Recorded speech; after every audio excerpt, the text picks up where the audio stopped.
Good evening, folks. It is the 77th anniversary of D-Day, and this is my call-in show, and I'm hoping people are going to call in and chat to me about what D-Day means to them, or their recollections of the Normandy anniversaries of past, or their favorite Normandy story, or what they're feeling on this anniversary, whatever it would be. That's what we're going to do today. I have been out and about this afternoon, went to Omaha Beach with Mag, got a couple of photos, some other people, Karine, Colin, Romain have sent me some photos of what they've been doing today, so that's good. So I shall intersperse them. I've got guests waiting already. So he was an absolute superstar on Wednesday with his SS leadership. So I'm going to bring Philip Blood in right away. So good. I'm glad someone's here to join us. And I've got another guest. Dean is waiting later on, but I'm glad Philip in now. Good afternoon, Phil. Hi, guys. Hi, Woody. So, you put on a mega performance today. Well, it wasn't as bad as last year. Last year I did 15 hours, so compared to last year, it was nothing. So you know, that's what I keep telling myself. I feel a bit fraught, but anyway. So, Dr. Philip Blood, that Juno Beach event today you did with the little service, I thought that was really good, to be honest. Yeah, it worked really well. That was nice to have that minute silence there. That was really good. So yeah, we've got some footage later on. So yeah, so you live in Germany. So obviously I think you've got a point of view that's perhaps different to some people, because reconciliation is a big theme in the anniversaries recently. You know, European Union, Britain, France, Germany. Well, when you know, you get up and you check your calendar and you realize it's June the 6th, what's the kind of first thought that goes through your head about a day like today? To be truly honest, the relatives. I can't say that I really think too much about the German side of things. It's really a question of relatives, because I had quite a few who served in the armed forces in the Second World War, and I met most of them. And I think there were 7 or 8 who were involved in Normandy from the beginning to the end of the whole campaign. Air Force, Navy, Army. And so I tend to think of them. As a family, one of my uncles received the military medal on this day in 1945 from King George VI. Wow. So that also tends to cloud our memory, and my memory. And we've not many relatives left now who were of that generation. In fact, none who fought in the war. I tend to think about the past, and of course, it's even more magnified now because I've been working on this memory of war study, comparing Manchester, my birthplace, with Aachen, where I'm living now. So I have actually been taking in German opinions, German memories, German ideas, German views, but I wouldn't say where I live, Aachen, there is a big attitude towards what's going on today, reconciliation or otherwise. There is, of course, the huge problem which some parts of the community don't agree with, which is that there's a tendency to believe that Aachen was liberated by the Americans in 1944. And there's another side who say, well, you know, we had to be defeated to get rid of Nazism. So it's really those two swings, family and my work. And today, mostly it's been family, and remembering family. I went out to down Omaha, as you know, and you know, met up with a couple of guide friends, and it's you know, we can't help noticing that COVID aside, even if there wasn't COVID, there would still be less veterans here this year than there would have been 2 or 3 years ago, and 4 or 5 years ago, and 6 or 7 years ago. And we've talked about it a lot. It's bridging the gap now between there being veterans at these events and there not being veterans at the events. And I've got people going to join me later on. Neil Morgan, a friend of mine from a long time ago, his father jumped in on D-Day. He'll be joining me. He's waiting in the waiting room right now. And it's these questions about how do we continue it when the veterans have gone? How do we relate the stories to the younger generations?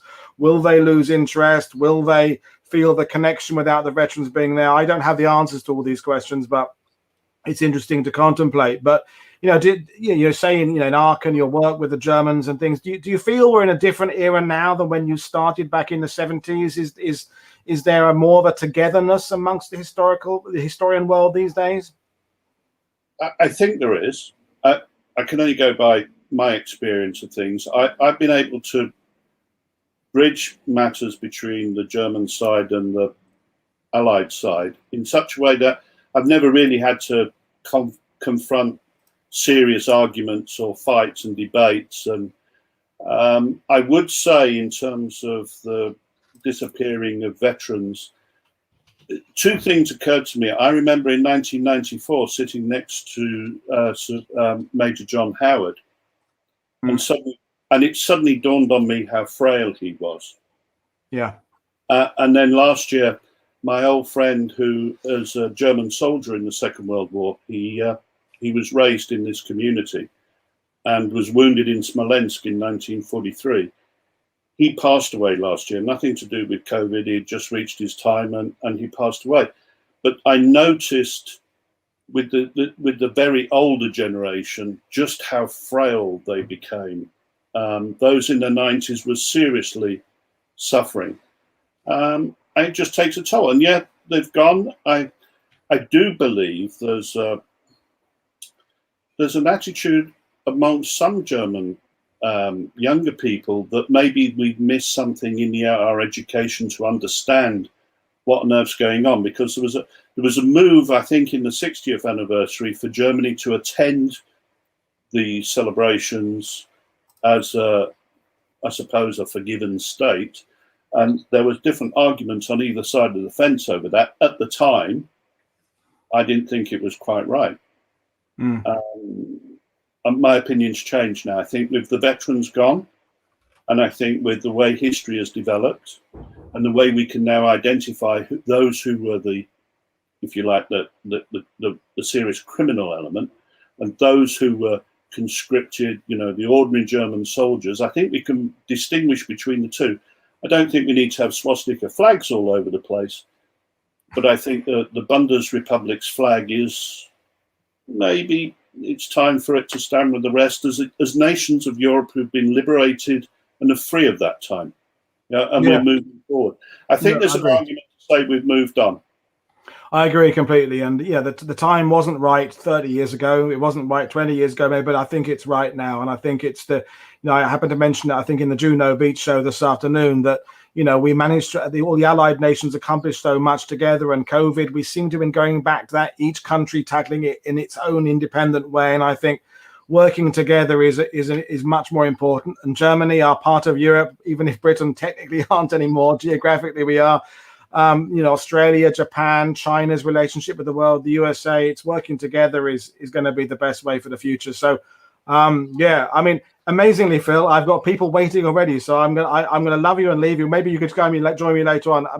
For those who haven't seen the show Phil did on Wednesday, maybe you didn't want to watch it because it was about SS leadership and you don't really want to hear about the German side. I absolutely suggest you watch it. It was an absolutely fascinating insight into how that awful organization existed and functioned, and it's proved to be one of my most popular shows so far in 2021. So if you haven't seen it, have a watch of it. Other than that, Dr. Phil, I will see you again, because it's always great talking to you. I love the points you made there. It's a good in-depth way to start this show off. So thank you very much, Phil. I will see you again. I'll bring in another guest. Cheers. Cheers, Phil. Thanks very much, guys. Bye. Bye. So I've got other guests. They was waiting already, so I'm going to bring in Dean. Neil, I'll bring you in a minute. So this is Dean. Hello. And where are you calling from, and what's your comment about D-Day, and what have you got to say? Well, I'm calling from South Carolina, and the reason I'm calling this Neil Morgan is a good friend of mine, and Mr. Morgan was a neighbor, more or less. So Neil told me that you're going to have this show. So I'm more anxious to see what Neil has to say about. So I'll bring Neil in as well then. Fine. I didn't know you two were connected. So there we are. There's Neil there. Am I in? You're in now, Neil. Yeah, yeah. All right. Hi, Dean. How you doing, buddy? Good, good. Well, long time no see, man. I'm glad we've seen him on your dad's, about your dad. That's pretty awesome.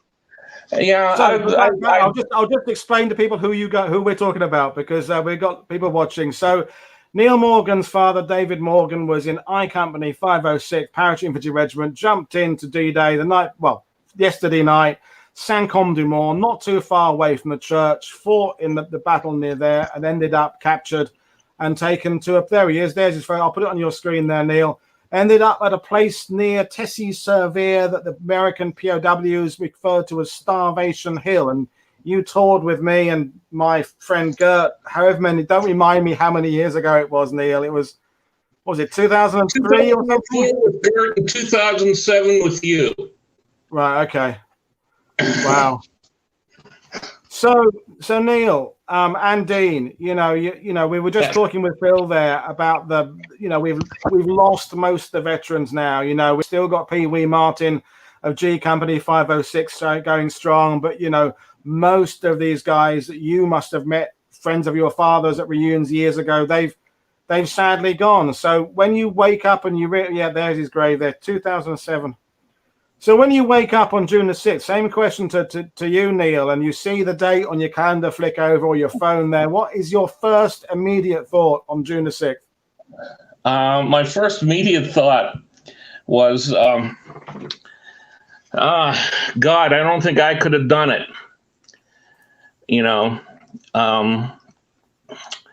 I am from stories from Dad and stories that I've heard that you've talked about, and talking to other veterans.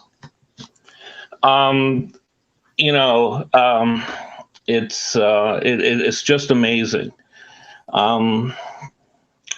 What I usually do is when I get up in the morning, the first thing I do is I bow my head and I give a word of thanks. Because for what they did, I don't have to. Yeah. Basically.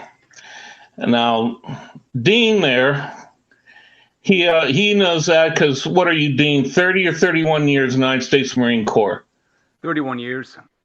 31. So he stood on the wall like Semper my dad. Fi, Dean. My salute to you. Semper Fi.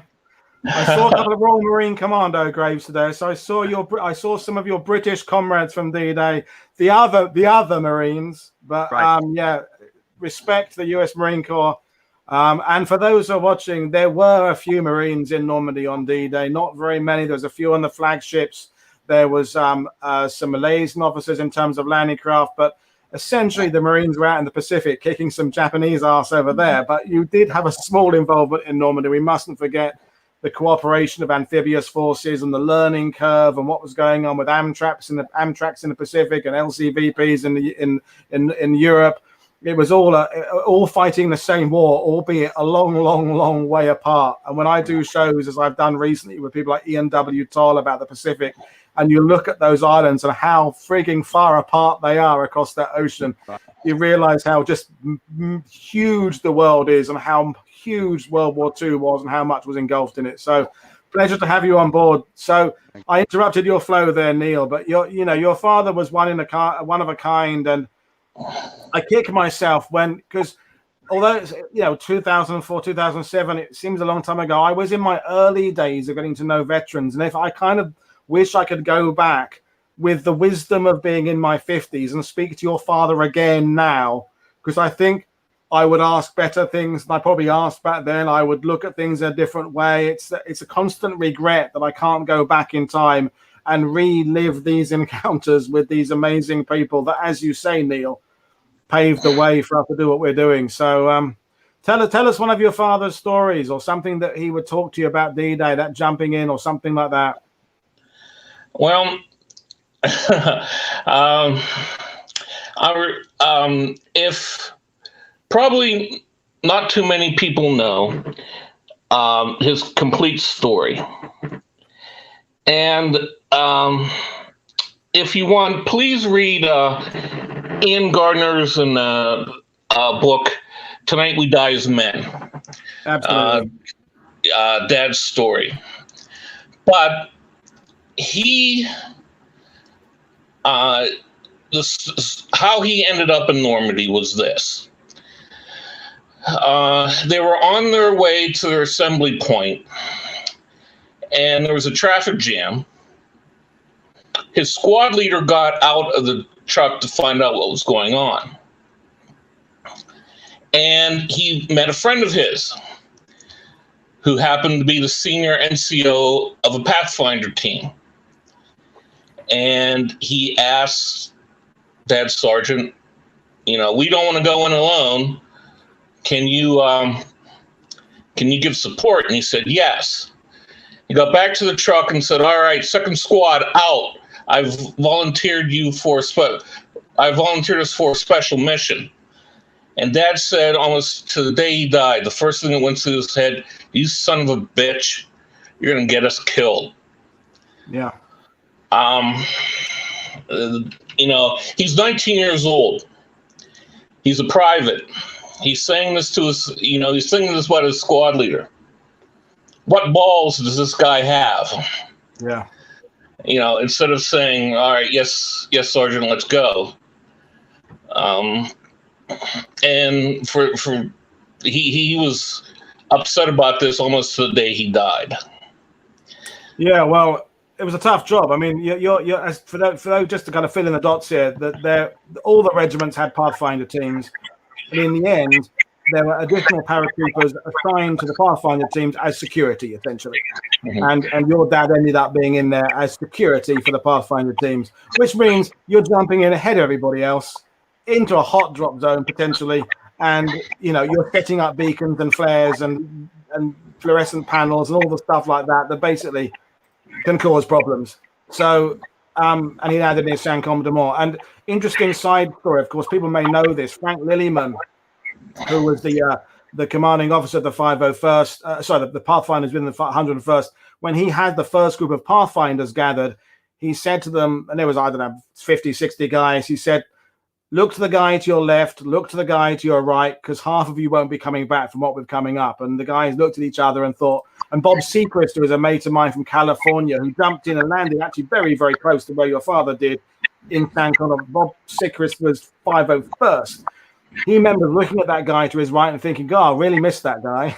Because his feeling was it wasn't going to be him that was going to be die, it was going to be the other guy, which is how they all had to be. They all had to have that supreme belief that it wasn't going to be them. But if we doff our hats to the airborne, we doff our hats and bow especially low to the Pathfinders, the guys who go in ahead. I wouldn't have wanted that job.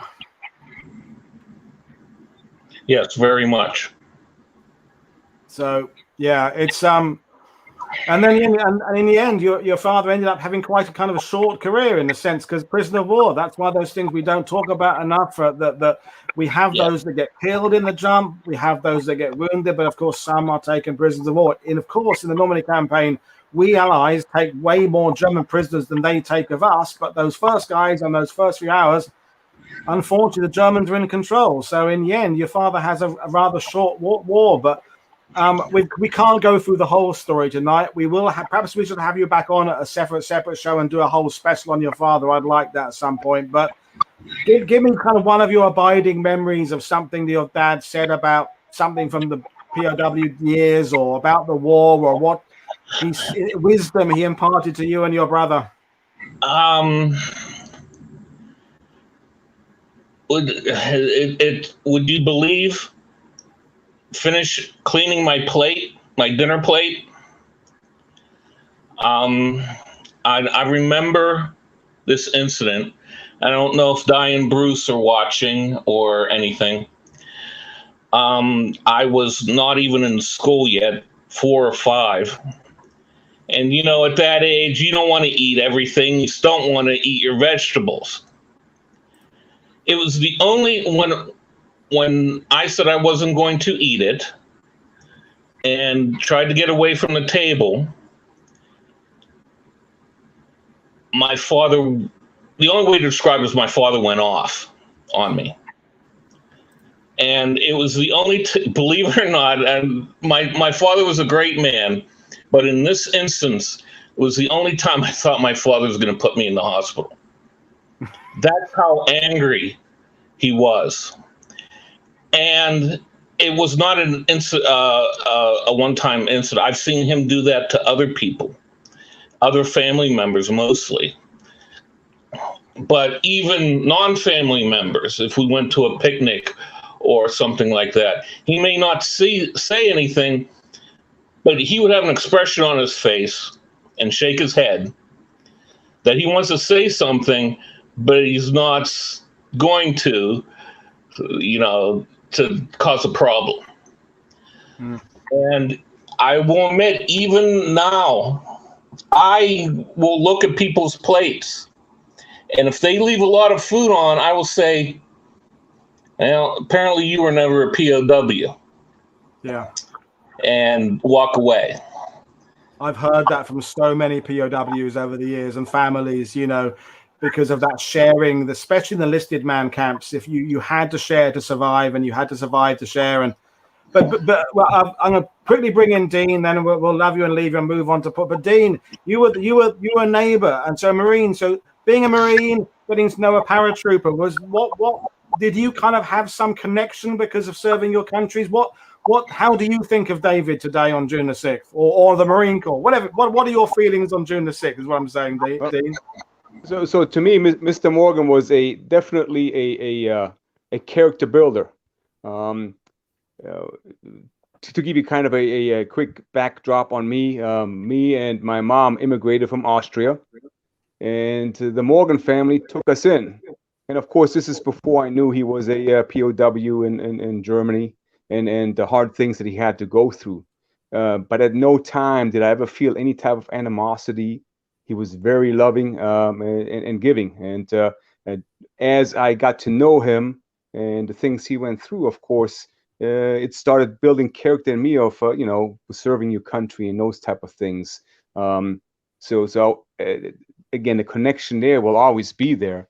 Of course, I joined the Marines. I had the honor of going to Iwo Jima for the 55th and the 60th anniversary, and I've met those veterans there. And wow. Just like you said, they're getting fewer and fewer. And as with you, I regret not asking questions that you would think are always, that they'll always be there for you to ask, but they're not. So that population is getting just so small. But again, Mr. Morgan, and I didn't know his story, until afterwards. But there's no doubt in my mind that what he has gone through has built his character, just like Neil was saying about the food and those type of things.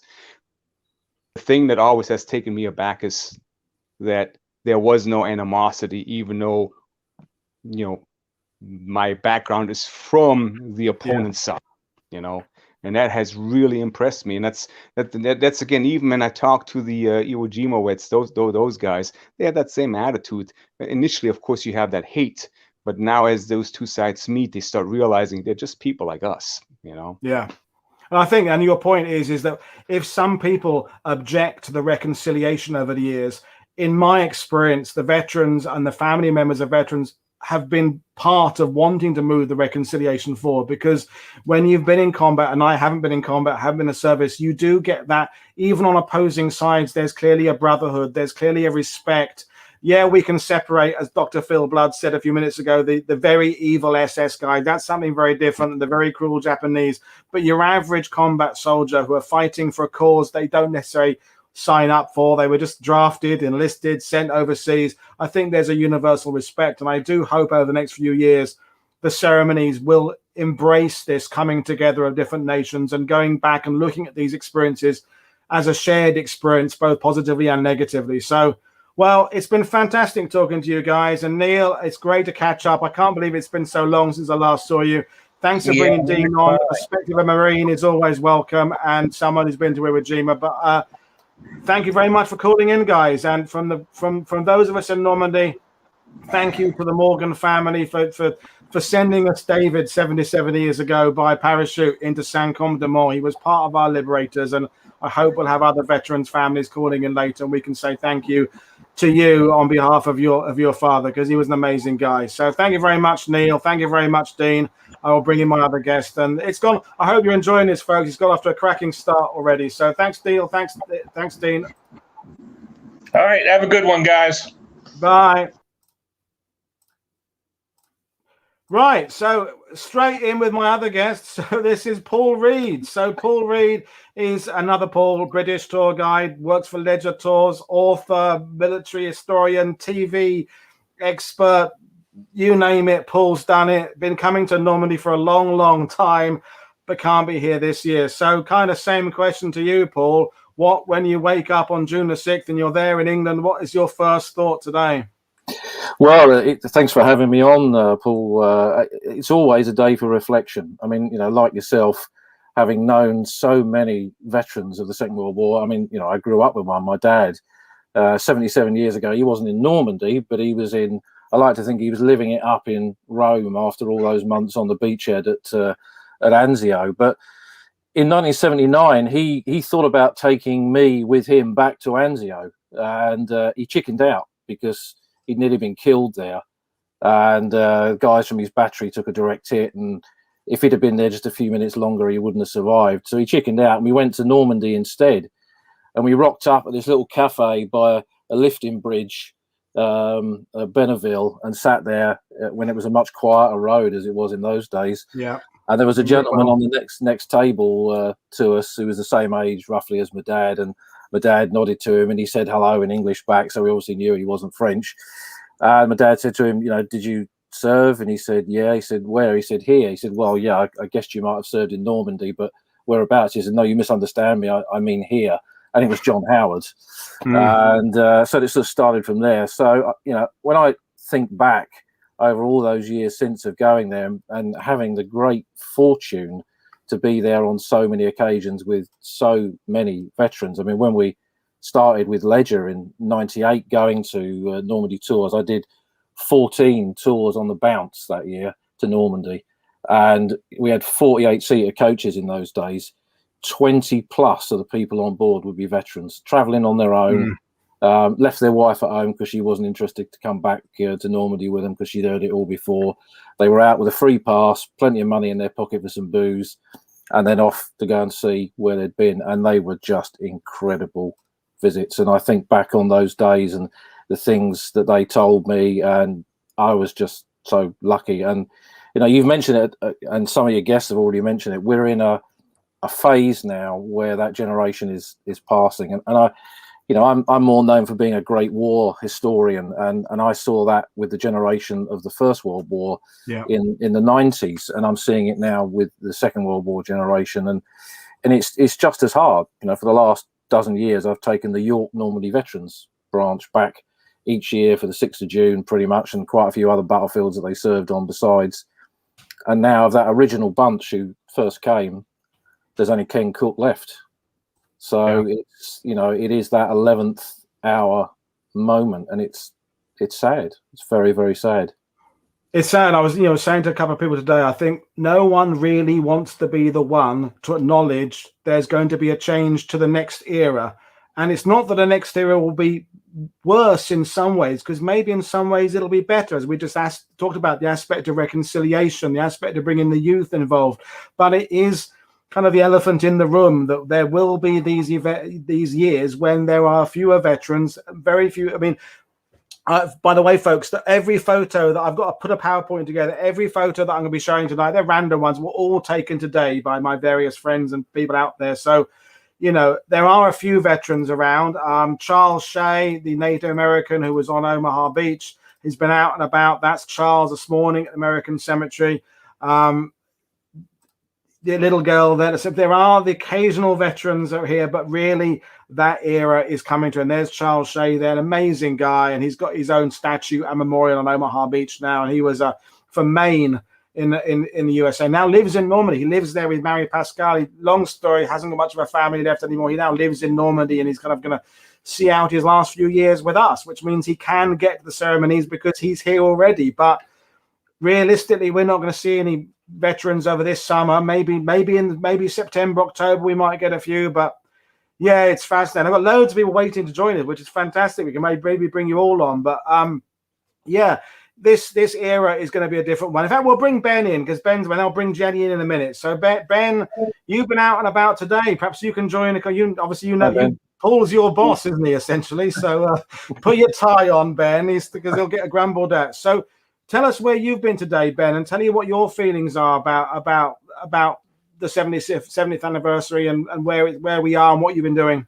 Yeah, I was lucky enough to go to the National Memorial Arboretum today to be with the veterans. Very moving day, really. I'm happy that they were able to safely come together to commemorate the first time since probably September 2019 that they were able to get together for Upmarket Garden commemorations. So it was nice for them to see each other, the families that know each other as well, to be together. And it was about them today, showing respect, remembrance, giving them the space and time to commemorate. And as Paul's just said as well, it's quite sad in some respects that you can clearly see that a decline in health for several of them, many that we know not there.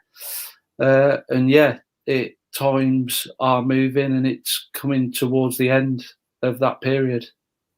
Yeah, and we're just going to have to face it. That's how I feel. We're just going to have to bridge that gap and make sure that those of us who have met veterans we don't take it for granted. We try and pass on something. And there are younger guides in Normandy, friends of mine who are very proud to have met 4 or 5 veterans. And I think, well, I don't even know how many I've met. It's definitely hundreds. It could possibly be even into the low thousands. I really don't know. And Paul Reed will be the same. Ben, you're a bit younger than us, but you would be into the hundreds, I'd imagine. And these days, you're gonna. My stepdaughter Chloe met a veteran a couple of years ago because she was part-time guide. It turned out the one she met was one of these fake ones, so she actually had to have her score of 1 drop down to 0. Since then, she's met a few more, but it was a bit of a sticky wicket to start with. So we are in a new era. So Paul, Ben, as I say, this 77th anniversary, you wish you could be here. What would you be? I mean, if you weren't working, that's the thing. If you were here, you'd be working. But if you were here on June the 6th and you weren't working, what would be the sites you would go and see? I know Pegasus Bridge, we love that. But what's the unknown site you each have that you would love to be at on June the 6th if you had your way? Well, that's a good question. I mean, I quite like walking that ground on the other side beyond Pegasus Bridge where 6th Airborne was and where the Commando Special Service Brigade moved into, and you walk from Amfreville across to the Breville Gap and across there. I think that's a fascinating part of the Normandy landscape with a lot of scars on the buildings there, and you can see where the bayonet charge was on the 12th of June and isolated graves in some of the cemeteries, and that's a great place to explore, and the sunken lane that leads up to the positions where Howard was with his captured MG42, and that's all pretty much still there. But that's great. But it's interesting, what you said about fake veteran there, and some of the comments that you've said generally this week. We are moving beyond this time where there's vets, but it also means that perhaps that we can start looking at the Second World War perhaps in a different way, because like you've said, just because a man was a veteran, it doesn't always mean that he's 100% right about everything that he thinks he saw. And it's a difficult pinnacle to challenge, but I think that at times it needs to be challenged, and we've seen it. If we look at the historiography of Normandy with Hans von Luck is a classic example on the other side of the battlefield.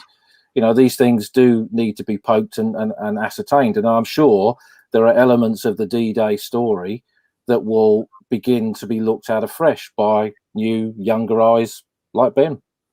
Absolutely. And Ben, where would you be if you had your choice? It's going to be somewhere in the Caen area, isn't it? Legacy Wood? I would say usually on the 6th, similar to Paul, I'd be over the Brayville Ridge area, and probably 5 or 6 in the evening when we're with friends over the commemorations, we usually head back to Ronville Cemetery to conclude the day, knowing that it's peaceful, it's quiet, you can sit on the benches, just the bird song and silence and peace, and you can sit in reflection, and that's usually how we'd end a busy day of commemorations. Yeah, I mean I haven't been where I've wanted to be any June the 6th for about the last 5 or 6 years. I was saying to Meg, so 2019, so the 75th, I went to Caen to appear there for the BBC, and I ended up sitting in a cafe at by the station in Caen for an hour and a half waiting for a train back to Bayeux. So I'm thinking all my mates are out at the beaches. So I'm just sitting in a cafe drinking a Coca-Cola, waiting for a train to go back to Bayeux, to walk out of town, to get my van to go off and go somewhere else. And that was a surreal one. But I'm actually going to bring in Jenny Grant in a second, because she's waiting. I'm going to bring her on earlier than she expects. She said 7:30, and I said 7:45, because Jenny is another one of our kind of, World War II TV favorites, and she has the aspect of the Polish veterans and the Polish stories. And then JD in the States is waiting. I will bring you in a few minutes, JD. It's like waiting buses. You wait and they all turn up at the same time. But Jenny Grant, you may know her from the World War II TV. She did the incredible Montormel show last August, and she came on and talked about one of her favorite Polish generals, whenever that was, Jenny. But you're big about banging the drum about the Polish involvement in Normandy. So I'm assuming, therefore, you've got a slightly different perspective today, thinking about the Polish contribution. So what are you thinking today about Poland and World War II? I think there's a couple of aspects. You've got, I was posting earlier about Agent Brutus. So this sort of Polish triple agent working for the British, who's sort of really significant to establishing codename Fortitude and sort of the deception campaign. And then on D-Day itself, you have Polish fighter squadrons running patrols along the channel. You've got 2 destroyers, you've got a cruiser. But the actual armoured division, Maczek's division, won't come over until we get to the end of July. But actually, there's a poll there for you, Jenny. That was taken this morning by Mag this morning at Hermanville. The Polish were there.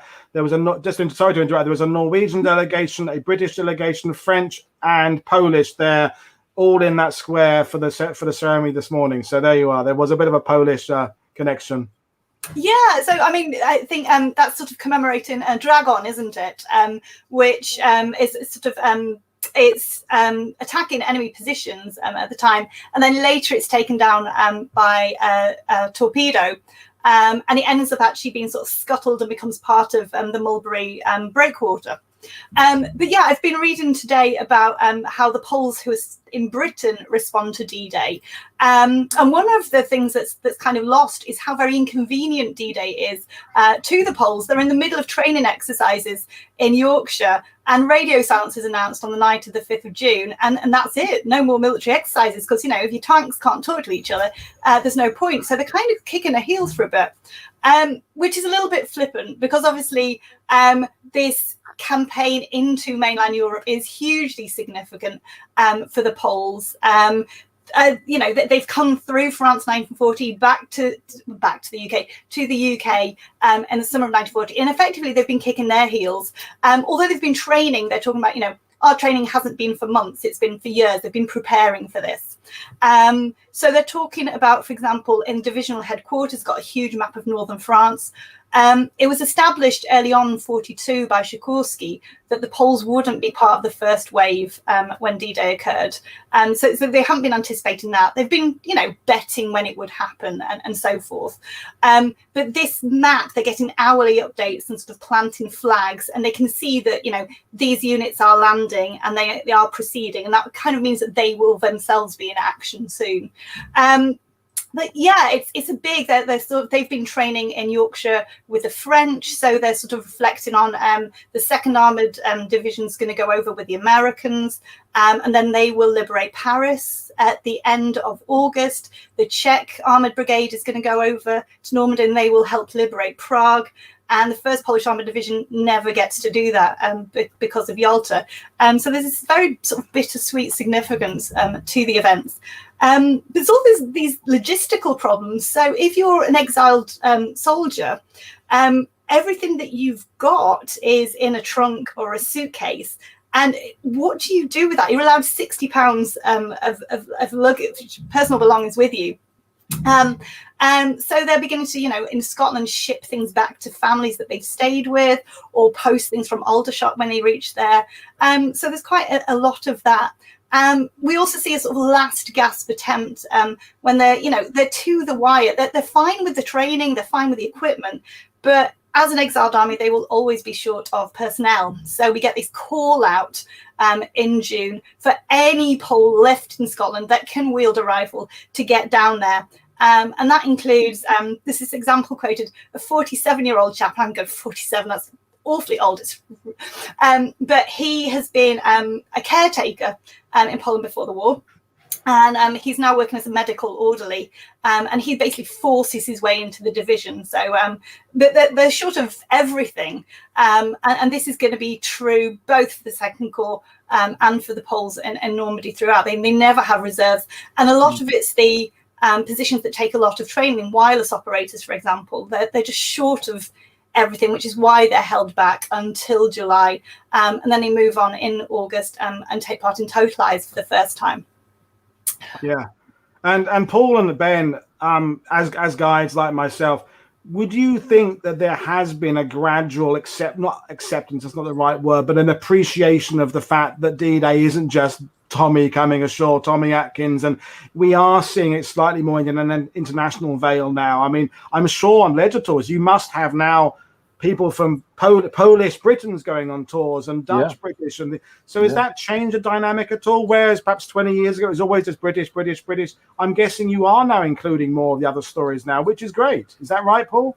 Well, I think we always have, actually. It's interesting to see the contrast between visitors from Britain and America. British people generally want to see the whole story, and they want to know it all, and they often ask about the Poles. So we frequently stop at the Polish cemetery en route to Falaise as part of that day, and I think that it surprises them probably that the breadth of Commonwealth nations, apart from the Canadians who were there. They don't think about what's in the skies above them, or that there were other Commonwealth nations on board some of the naval vessels. So the Australian who was killed on D-Day buried in Bayeux War Cemetery, for example. But actually, I think that there's probably a bigger knowledge of just how vast the Second World War was to people.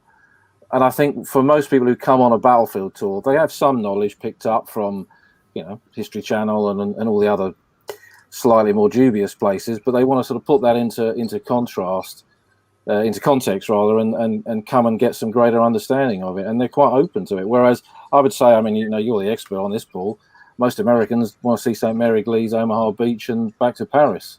Well, I'll be bringing JD on in a minute to kind of respond to your accusation there. JD runs the Incredible History Underground site. Oh, yeah, I can't have too many people on screen. It's going to get unwieldy. But yeah, that is. In fact, JD and I, breaking news, we're kind of working on possibly doing a tour together next year of combining his talents and mine. And it's that, it is that problem when you're putting a tour together for Americans, how much time do you spend in the British sector, Canadian sector at the expense? Because you can't do it all. Even if you've got 10 days in Normandy is not enough. 2 weeks is not enough.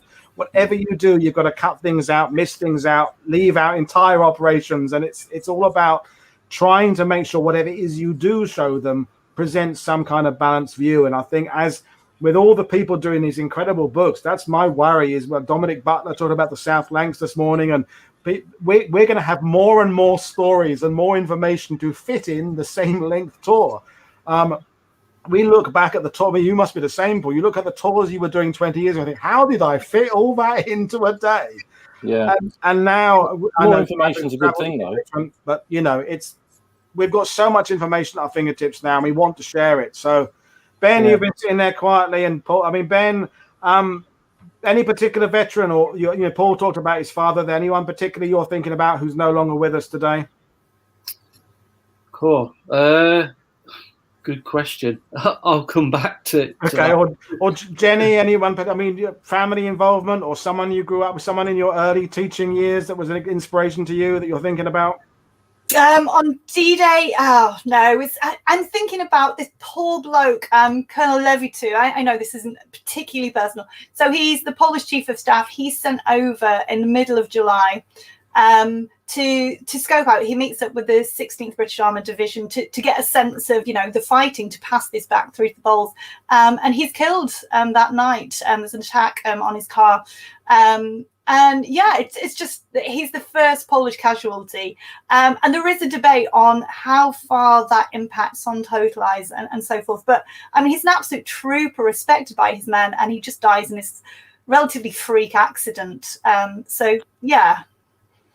Yeah, that's a very good point. I think it's come up on other World War II TV shows, is over the years as tour guides having to explain to some people that their loved one didn't die steaming the machine gun position and putting a grenade in and saving lots of lives and earning the military cross or distinguished service, because whatever it would be, that they just died because the truck drove over a mine, or they were hit and drowned because a ship sunk. And it's everybody kind of would like to think their relative did something extraordinary. It was an interesting thing on Twitter this morning about some of the people who were buried in Britain, of course, in pre-D-Day. They might have died of disease. They might have been murdered. They might have just had a heart attack. There are, if you're in the military, there are lots of ways of unfortunately meeting your end that aren't actually in direct combat. And that it's something that we have to address, that wars bring about casualties in many ways, and of course the mental impact on these guys. And I'm sure all of us could go off on all these stories of the veterans we've met who put on a brave face when they're on the bus, and then later in the day back at the hotel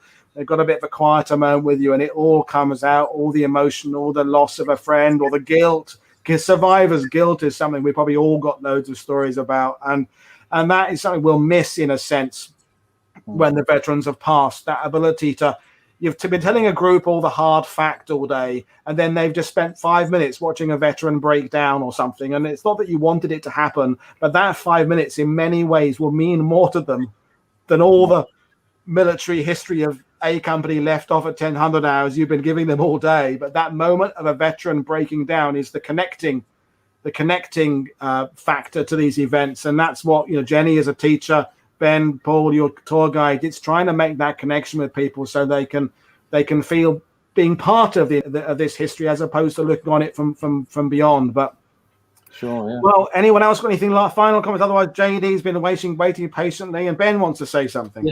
No, I just go to quickly come back to 2 points, as you say. I think there's a guide we have to not just look at a British perspective. For example, when you go along Saw Beach, you have the Kiefer Commandos, HMS Svena from Norway. So you're straight away bringing in different nationalities and the Commonwealth as well, the Polish, Totalize, down to Montauk Mao. And then walking around Bayeux Cemetery as well, the depth there of Polish, Czechs again, Australians, New Zealanders, and it hits home just the size and scale of the conflict and who was involved nationality-wise. And then just to finish off for veterans today, I'd probably say I was thinking a lot about Corporal Wilkes, Alan King's tank commander. His family, his 2 grandchildren were there today with Alan to Larry. So that's one particular person that I was thinking and remembering of today, along with the likes of Fred Glover, who passed recently. Yeah, great Fred, good old Fred. There's many who were no doubt in our thoughts today, and have given us stories that we now pass on to future generations.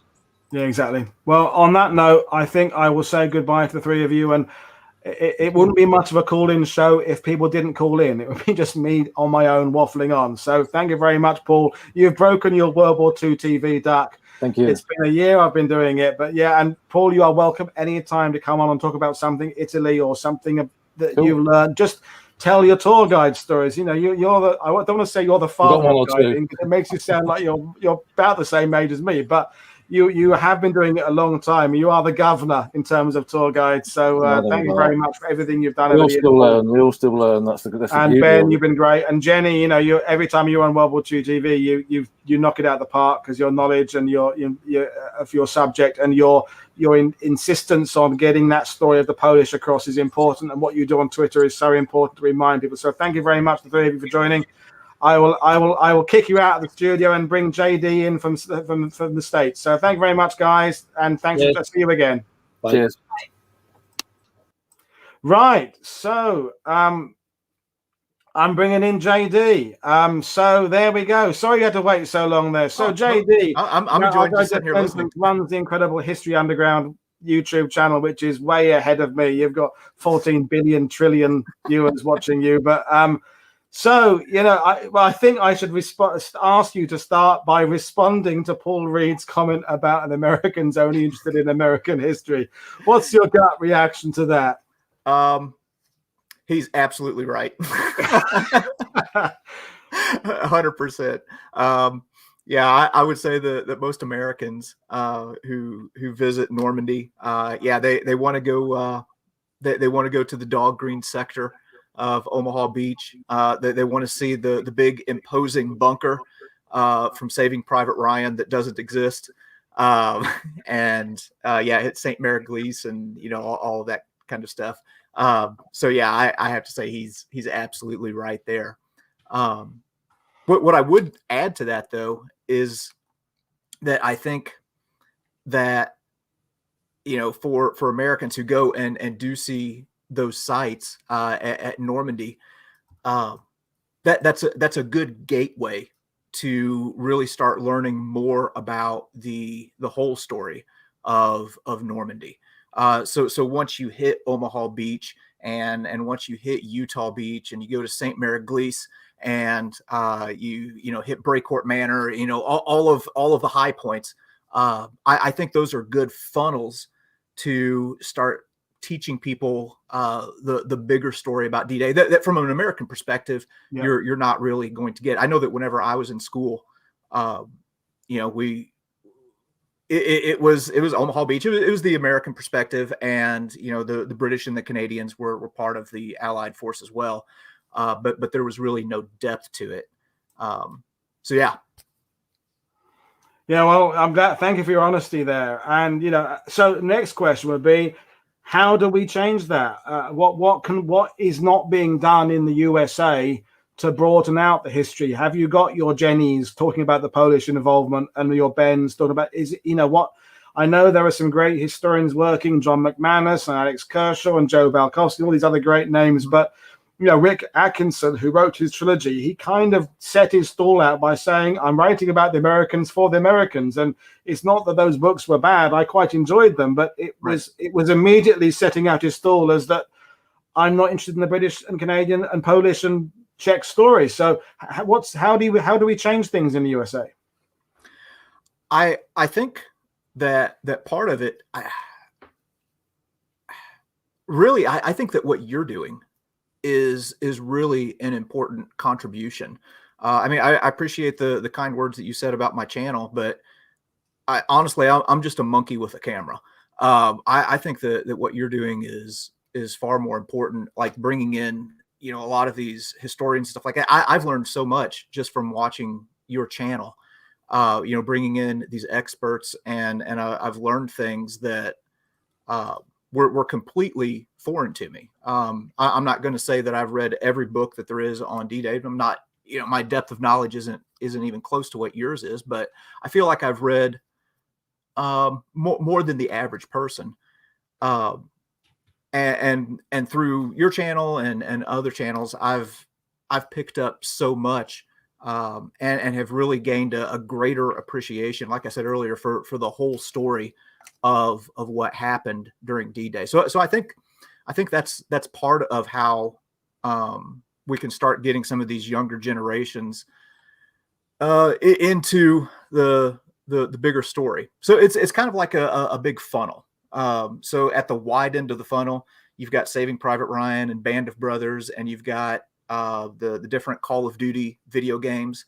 Well, then you use that to say, okay, well, hey, there's a little bit more. So you get a little bit narrower part of the funnel, and you start maybe talking about things that happened at Sword and Gold and Juno. And then you get a little bit narrower down into the funnel, and hey, here's the Polish contribution. And but before you know it, you've really got a depth of understanding that you maybe didn't have before. I know that's personally through your channel. That's what I've experienced. I mean, in defense of your great nation, I would say this: every single time I've got an American to the Falaise Gap, or the British sector or Caen or the high ground where the British airborne were, they've loved it, they've enjoyed it, they've taken it on board, they've appreciated going to the cemeteries. You've just got to overcome that hurdle of persuading them that they've got to go there, and then once they can, they embrace it. It's Marty Morgan, who you know as well, and does incredible work there. But it's he works on these big tours. It's really hard to kind of persuade people to do that, and it's interesting. We all have the same respect for what these men did. America maybe in some ways is leading the way in gratitude to veterans with your bumper stickers and what you do, and you have a good attitude to that. That isn't universal, but it is kind of about the USA. It's US centric, and I'm not saying that in a critical way. I'm just saying it as an observation. Yeah, well, hey, history changes, but human nature doesn't, and I think Americans have always kind of been that way. I've read stories about American troops coming over and marching into Britain for training, and I don't want to say having a hero complex, but there's a popular T-shirt that we have over here that says USA back-to-back World War champions, and it's an American centric point of view, but once you start learning about the other contributions and the other sacrifices, you realize that there's a lot more depth to that. It makes for a good T-shirt or a good meme, but once you start digging in a little bit more, you start having, how about this, a more mature approach to, I think that's fair, to the history of Normandy. Yeah, but we're repeating ourselves. What I've said on World War II TV before. We've got to be coming at it from every angle. You're an educator, you're a YouTuber. It's the comics, it's the video games, it's the movies. It's all coming together to get across this sense that there aren't more important beaches or less important beaches or more important sectors than others. It's all about if what was happening on Omaha Beach was important, but without the British holding the eastern flank, it wouldn't have worked. Without 100%. The Americans holding the western flank, what the British do doesn't work. Without the Canadians on Juno, it doesn't work. So it's about understanding, accepting, acknowledging that huge participation. So as with everybody else, JD, I've got people lining up to talk to me now, which is fantastic. So it's Sunday there in the USA. So just the same question to you before I bring my next guest, Robbie, on. What was your first thought this morning when you woke up on June the 6th, being D-Day? First thing that comes into your mind? Probably the thing that I'm thinking about on the anniversary. And I don't want to be misunderstood by what I'm about to say here. It's very easy to look back on these stories. Right now I'm reading through one of John McManus's books, and you read these stories, and the men who participated in the invasion of Normandy almost seem like comic book superheroes. It's just larger than life what they accomplished on that day and in the days after. And I have to step back and remind myself, they were just men. These were ordinary men. They were farm boys. They were working in their dad's lumber yard. They were maybe a bartender in a British pub or something like that. They were just men. But they were ordinary men who accomplished some extraordinary things. Exactly. And I think that for us, I mean, that gives me inspiration. Because I look at myself and I compare myself to somebody that was on Sword Beach or fighting through Juno Beach or any of that stuff, and say, oh my gosh, I could never do that. But they weren't any different from me. But that's a hard. I'm absolutely 100% with you, JD. But it's a hard thing to kind of convey to people that they are just ordinary without in some ways attempting or appearing to belittle their achievements, because this greatest generation label has been something of a mixed blessing. Tom Brokaw did an incredible work with that, but it's this hushed reverence we have for that generation, I think, is dismissive of your kid, the kids you teach. They would rise to this same challenge, I think. And people who say, no, our kids today wouldn't be able to do it, they're wrong, because I always quote that journalist in 1941 in the USA. He was writing out of San Francisco. I forget his name, but he was writing about how the Bobby Soxers of the day were putting white walls on their Cadillacs. They were putting cream in, oil in their hair. They were listening to what he was calling fast race music, Glenn Miller, Bing Crosby, all that kind of stuff. And he said the country's gone to pot, and he references Lincoln's Gettysburg Address from wherever it would have been then 70 years earlier. Well, the people he was dismissing in 1941 were the very kids who ran out Omaha Beach, Salerno, jumped out of aircraft like Neil Morgan's father David did. And so it is correct, and in some ways, for us to look upon our kids and go, well, they don't like the same music we did. They don't wear the same clothes. They're not as good as us. But I think we mustn't put these veterans on a pedestal too high. Yeah. And I'll be interested to bring Ralph in later. Ralph is patiently waiting in the waiting room. We'll come to you later, Ralph, because Ralph is a Dutch volunteer with the Best Defense Foundation, Donny Edwards' great charity. So this idea of putting too much idealization on veterans, I will put to Ralph. But in the meantime, I'm gonna bring Robbie on a minute. So JD, I'm afraid I'm gonna love you and leave you right now. We could talk all day. We have talked before. You've been on my channel. I've been on yours. It won't be the end of this relationship. It's we've got lots of things coming up, this tour that we can talk about, and that'll be great. So JD, enjoy the rest of your June the 6th. Enjoy the freedoms you have because of what people did on this day 77 years ago, about 15 minutes up the road from me. And thank you very much sincerely for taking the time out to join us. Yeah, hey, thank you for what you're doing. You're doing an important work here, and it's thank you very much, JD. So cheers, and I'll drop you out and I'll bring in Robbie, and then Ralph, I'll bring you in soon. So thanks, JD. So I'm now going to bring in Robbie from Fighting on Film, the incredible podcast that talks about movies. I was recorded a show with him about Escape to Victory. It seems like a week ago, but it was only about 3 days, Robbie. Yeah. So, Robbie, you're kind of in that next generation down for me, and you're talking about war films, but also, and you particularly wanted to come on and talk about the influence of Saving Private Ryan. So, the elephant in the room. Tell me. For me, I mean, I was nearly 7 when it came out. I'm 20, nearly 28 now, and I've got socks older than you, Robbie. Yeah, exactly. I know. Sorry to everyone who's watching. I might be the one among the youngest here, but it was the movie on the cabinet in the living room that was. It was like I'd heard of it. I must have heard of it through the grapevine. I wrote a piece for our blog about this, and it was.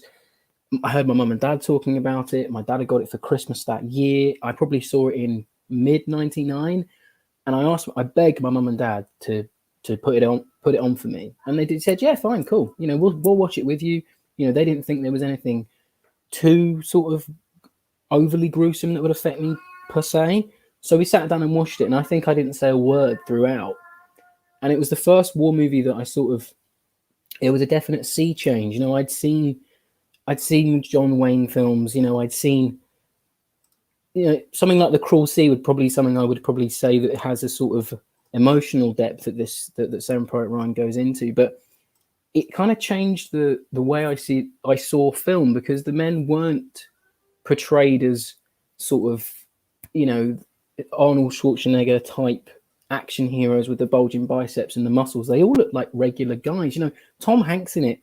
I think he was in his early 40s, mid 40s when he shot it. Yeah. And you're thinking, well, he's an everyman character. And then that weight of when you learn what he does as a job, he's a high school teacher. It really hit me. And I think it, maybe not at the time of that initial viewing, but every time I rewatch it, the sequence where he goes, what's the kitty on me now? What's the money for like finding out my job?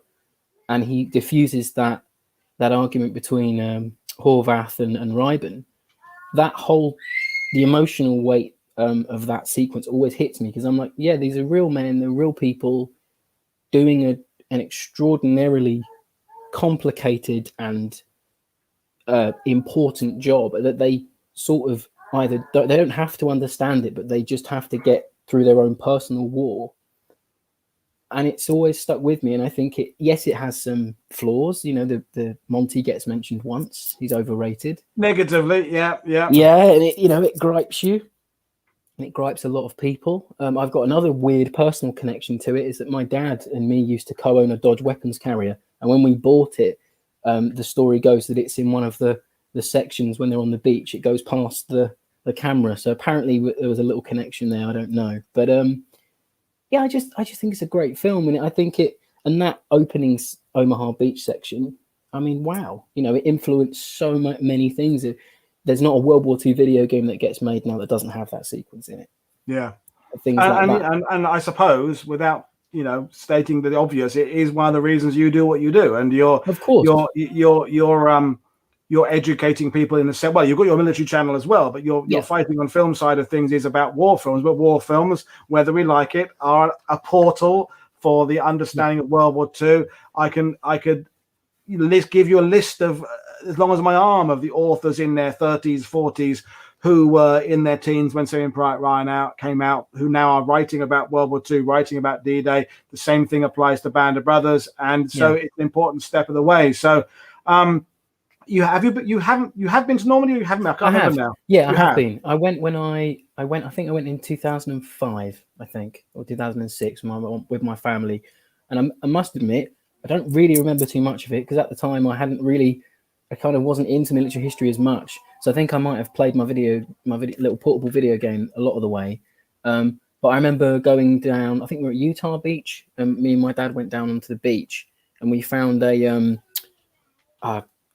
charging handle of an M1 Garand, all chock full of coral. And that really, hit home to me, the thing. And, it's just we went to Omaha Beach, and you look at that beach and you're thinking, I can't imagine it. I still can't imagine the chaos and the men and the sheer numbers and all those ships out on that seafront. I still can't fathom it. And I'm glad that we have things like Saving Private Ryan, like The Longest Day, that we can reference. I mean, they might not be perfect, but it's that I always say, and it's what JD was echoed in his segment, was I think they're great they're great keys. They open the door to more learning. And that's what I bang on about in my own work and the podcast work that we do. I think I might say it every week, is that, whether we like it or not, they do open the door, and us as custodians of the past have to sort of direct the right way of then going about it. You can go on multiplayer on Call of Duty and kill and get kill streaks and all that, but then you have to ground that with actual learning. No restart button on exactly. Itself. And any guide or historian who claims when they're standing on Omaha Beach that 20 minutes of Saving Private Ryan doesn't run through their head is a liar, because it does. It's because you look at it today, and I'll put some footage up again later on of how serene. Well, in fact, I'll do it now while we're talking. I'll pop some stuff on, because you see it there with people walking about on the beach, and it seems weird that this isn't a place where things happened, and people die, because you see cars parked. And today, because it was Sunday in June, there are people on the beach commemorating D-Day, and there are people on the beach commemorating D-Day, but also letting their kids build sandcastles and run about and have a good carry on. And people like Mag, my other half, will always defend the fact that goes on. This is a beach that should be enjoyed with the understanding what happened there. So Saving Private Ryan is important. The movie, the memorial is important, and living on the beach and enjoying it as a place of recreation is also important. So, and I think that's probably the thing that wouldn't they have, not to sort of steal anyone's thoughts or put ideas into people's, or not ideas, steal up, put a narrative in people's heads. But is that not the reason that we did something like this? So things like this can be enjoyed. There's no tyranny, and we can be safe from the fear of war again. It's sort of, I completely understand that. It's like today, I woke up and I was like, oh yeah, it's 6th of June today. I wonder what I'm recently researching my own family history of the war, and my late grandfather, he got over to Normandy in August 44, mid-August, to support the Queen's under the 7th Guards Armoured Division. And I wonder what he was doing, because he just finished his, he was retraining. He was in the Royal Army Physical Training Corps, and then he volunteered to switch over to infantry. And he just finished his infantry training again. He'd been re-rolled. And I always wonder what he was thinking, and if he had any men any friends that went over, and now it has a different sort of resonance with me, because I wonder, you know, what was he doing on the 6th? Did any of his friends go to still not make it back? When he went over there, I wonder how he felt about it. Did he have some sort of inner struggle of thinking, well, I wish I'd been there on the day, maybe I could have helped out, maybe I could have done this? And it's just that's the sort of other thing that I think as well, you know, people like, I'm so overjoyed about what you do, Woody, is because you don't just say it's the 6th of June, it's that whole campaign, and that's another great thing I think that we've been able to sort of convey. I remember a story, I think it was Joe Balkowski told me this one a couple of years ago, who was watching earlier, about his bus of 29th Division veteran. There was one particular veteran who wouldn't get off the bus when they were on Omaha Beach, and they tried to get him off the bus, he wouldn't. And it's because, long story short, he felt he'd let people down the day because he kind of froze behind an obstacle for half an hour or something, and so he felt he wasn't worthy of standing on that beach. Now, when they went inland, he'd get out at St. Clair-sur-Elde, get out at Saint-Lô, get out at Vire, because, and I believe this guy earned the Bronze Star and the Silver Star or something later on, but he felt on D-Day he hadn't done his bit. And it's an interesting concept, because people would say to him, but you did your bit later on. And his response was, but if everybody had been like me on D-Day, we'd still be there. Which is not an unvalid point of view. If everybody had frozen, it wouldn't have worked. But you have to just allow people a bit of human compassion and say that, you know, we can't all expect to be heroes on a switch. And some people, no matter how well it's been trained, it's going to take a while. And these things about your, you know, grandfather coming in August, these eternal, this is what I'd love to go back. I said to Paul at the beginning, go back and speak to some of these veterans again and just say, you know, ask them more of, or hope they would reveal some of that. You know, were there moments you thought you couldn't make it? Were there moments you were wobbling? It's all fascinating stuff. It's that thing. It's that human element, isn't it? And I think sometimes when we get caught up in the maps and the charts and things, we forget these were normal people with normal lives and jobs and families doing an extraordinary thing on behalf of us all. And if today's the only takeaway you get from today is that, you know, men were very, very brave who didn't have to be in some cases. Yeah, it's incredible, and we owe them a debt that I don't think we can ever repay ourselves. But as long as we keep their memory up, then I think we're doing enough. I mean, that's absolutely absolutely. So, well, I'm going to love you and leave you, Robbie, because Ralph's been waiting for a long time, but there's no links in the YouTube description because I just haven't put them in there. But search for Fighting on Film, the podcast, and you'll find it there. You talk about the Battle of the Bulge and British movies, and I'm on the one about the wild geese, and I'm coming up. So yeah, it's if you want to listen to Peter Caddick Adams, the erudite cravat-wearing British historian, do an impression of Oddball in Kelly's Heroes, which is something I never thought I would realize in my lifetime. Then go and listen to the Fighting on Film podcast with Matt as well, your co-host. Yes. And it's an amazing moment. And it's brilliant, his Oddball impression. It's so good. It's so check that out. So, Robbie, thank you very much for taking the time to join us today. Okay. I will drop you out of the studio and bring in my next guest, Ralph. So thank you very much for joining us. See you again, Robbie. Bye-bye. And then Alex Fitzgerald Black is waking. I'll bring you in about 20 minutes, my friend. So good. So cheers, Robbie. See you next time. Have Bye. a good one.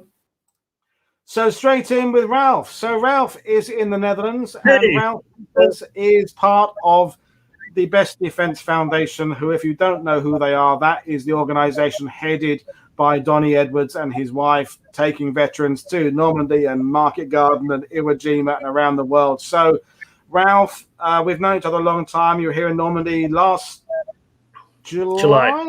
Yeah. So, what's your first? You wake up on June the 6th. What you had some responsibility. So, what was Best Defense Foundation doing today, and how are you involved in that? So today, and thank you for having me, Paul, and I enjoy your show. As best we can't go anywhere right now with the coronavirus going on. So what we do is we do honor walks. And for every big World War II event or something that happened, we go and do a 5K walk around the world. Everybody can join in your own city, town, or wherever you are.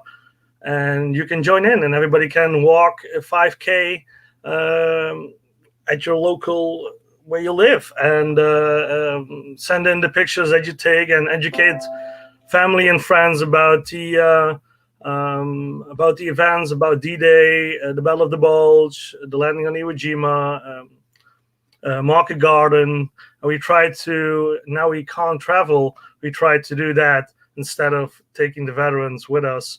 You can sign up and you can buy a t-shirt.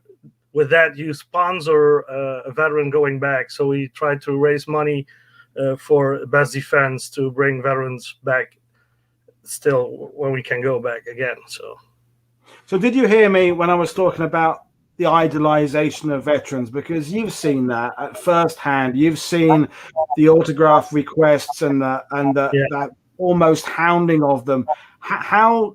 What's your feeling about that? Obviously, you love seeing the gratitude from locals, but how does the foundation deal with that? And what do you say to people about how they should respect veterans and how they should treat them? Yeah, you know what it is, Paul? Everybody wants to meet a veteran. And we see now that a lot of kids never met a veteran. And when I was young, I lived in Holland and I never met one. And then getting interested in World War II, to my connections, I got in touch with veterans. And it was the most humbling experience I ever had. And I think people really, sometimes people go over the limit. And I think, most of the veterans enjoy having, the experience, because back home nobody, they're not that celebrity or something, and if you take them back on a program, it's something that shocks them really, because they got so much attention, they got so much, positive feedback, and it's quite amazing, really, how they can handle it, really, because it's, as you know, you've been with more veterans than I have been with. Sometimes it's positive, but sometimes you have people who want to get a signature on this, on that, on the books, on the T-shirt, on the hat, on the caps, and you have a lot of. What I always say is, just enjoy it. Just talk to them like you talk to normal people, and ask them questions like you would ask normal people to ask questions. You know what I mean? It's I don't know. It's never really. I've always been interested in veterans, and I think everybody who is interested in veterans has a kind of respect for them, and treat them with respect, and treat them like you want to be treated. And if you want to have an autograph, just, I think you always can ask politely. And if you have to also have your, I don't know how to say it, but you have to also feel if you can ask something or you can't ask something. You know what I mean? I said on Twitter, it's about reading the room. It's about understanding the situation. Be aware. Yes. Do you think that veteran has been hassled for the last half an hour? Does he look tired? Is he about to get on a bus? Is he looking at a grave? It's about judging it for yourself and saying, because I've done it myself. I've been to events and things, and I've thought, I want to go and chat to that guy, but now is not the moment. He's looking at a grave. I'll wait a bit later. I'll do it now. And you kind of sidle over and you just be polite and you explain why you're there. And sometimes you just admit, I'm not going to be able to get in there. I don't want to ruin this guy's day by just going and pestering him. So you keep out. And if you get to speak to one guy in a day or over a week, it's been a result. And so it's I think what we do at Best Defense is we want people to interact with the veterans.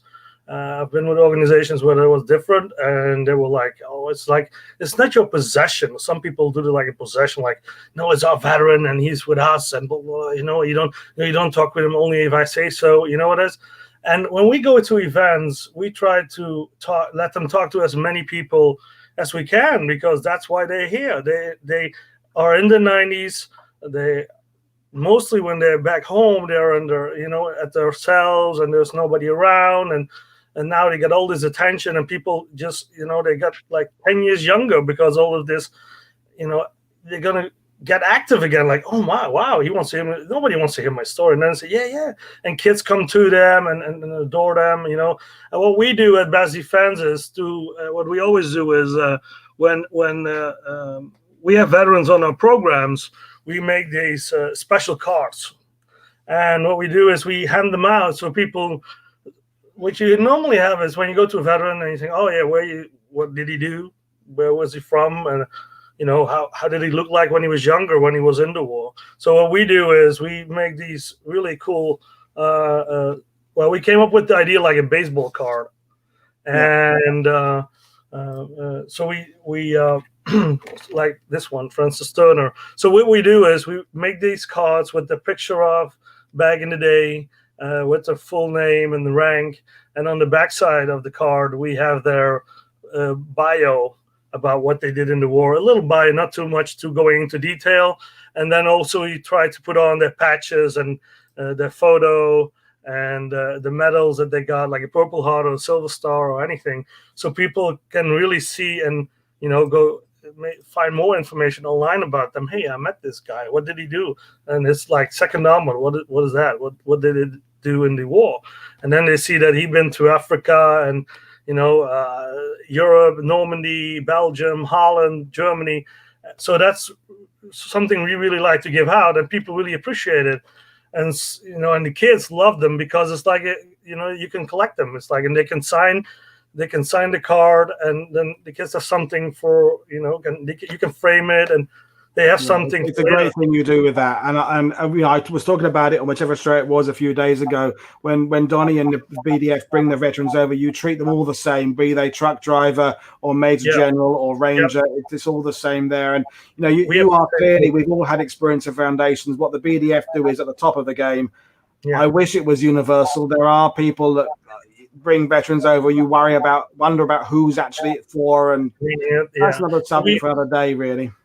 So what we do is you have the same people coming over, we buddy up, everybody has his own veteran to take care of, so when he goes somewhere you go with them, you never leave him alone. It's like be there for them, not it's going to be in a positive way, I mean that. But you help them around, take them in the wheelchair. If they need something, you be there for them. So that's, I think, and they get, when they leave their home to the airport, we take care of them all the way down. So it's from the airport to the hotel or to the mansion, wherever we stay. And they never been treated. We go first class with them. We have some great sponsors sometimes, and we try to do that this year, and I hope everybody get their corona vaccine so that we can start up everything again and come back to Normandy and see you and Meg and see everybody again, because exactly. It's been a weird long time without you coming over. It's in some ways it's better, not without you, but it's better that it isn't the hordes, but it's kind of more intimate this year. But at the same time, that, as we've talked about earlier tonight, the years of bringing veterans over are coming to a swift end. We've got 2 or 3 more, and obviously I know with the BDF they're going to be moving into other wars and other eras, and Donnie's work with sports stars and rehabilitation and things like that. So there's lots more we can talk about. And for those who are wondering, go back through World War II TV. There's an interview I did with Donnie, I can't remember what it was, the end of last year, where he talks about what the Best Defense Foundation was up to. And just search for their website or their Facebook page, and you can find out what they're doing. You can get involved as a sponsor or as an assistant or volunteer. And shout out to Madison, one of the volunteers who got married today, or is getting married today. On June 6th. How cool. What a brilliant day to get married if you're a DDay. It's like she's always with us in every program, and she's a great lady and young lady, and she's getting married today. And shout out to her and happy marriage. I'm gonna say goodbye in a second because I've got Alex Fitzgerald back, the Canadians, waiting. But thank you very much for taking the time to go in, and thank you on behalf of us in Normandy for what you do, the long hours you put in throughout the year, finding veterans, contacting veterans, arranging the ceremonies. But you particularly do the work in the Netherlands when you go there, and it's the unsung part of it. It's the great bit is the bit on the day when you're there with the veterans, getting the cheers from the crowds, and the mayor comes out and gives you the wreaths. But it's the long haul through the year when you're and of course I want to make a point is that people like the BDF, you have to watch these guys and women get old and get frail and eventually die. So the friendships you make with these people, you know, and they know they're going to come to an end. And that's something, because I know what you and Donnie do. You stay with these, you know, you go and visit the veterans well after their trips. You keep in touch with them. It's been a tough time through COVID.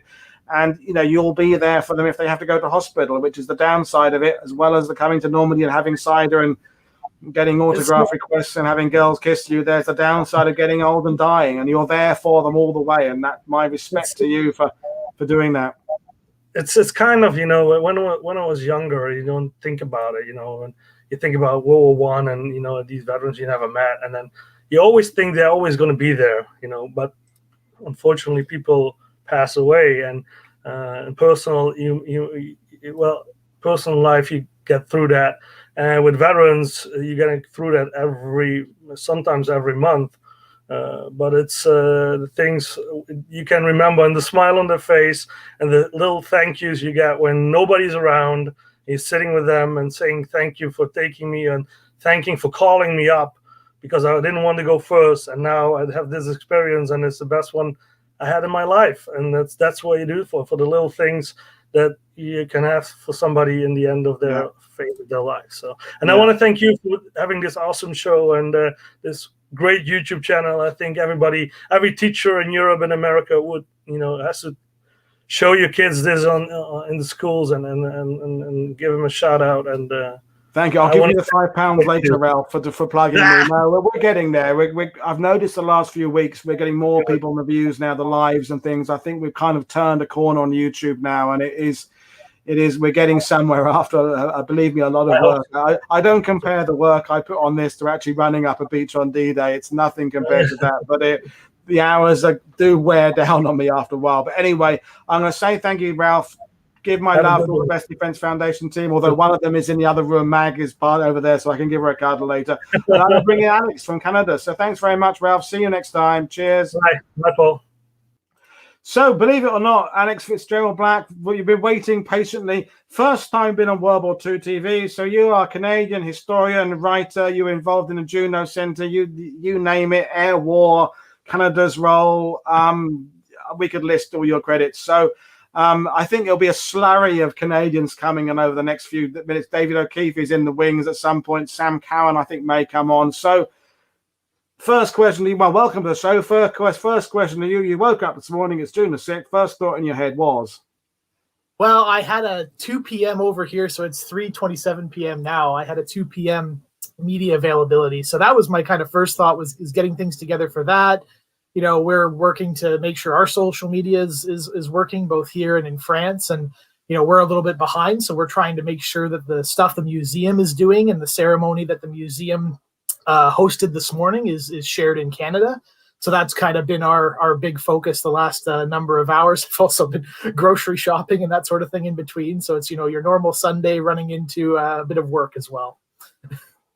So, and you know, obviously with the Juno, I think you were watching the Juno Beach broadcast this morning. Yeah, and great broadcast. Would you have normally been in Normandy in June, or is it a kind of occasional thing, or most Junes? So I've worked for the Juno Beach Center Association, and we're the Canadian charity that owns the museum in France. And I was actually supposed to go in March of last year, and I hadn't been to Normandy since 2011, actually. So it'd been a while for me. But then COVID-19 hit, everything started to shut down, and so it's actually been a while since I've actually been able to visit Normandy, and I'm desperate to get back.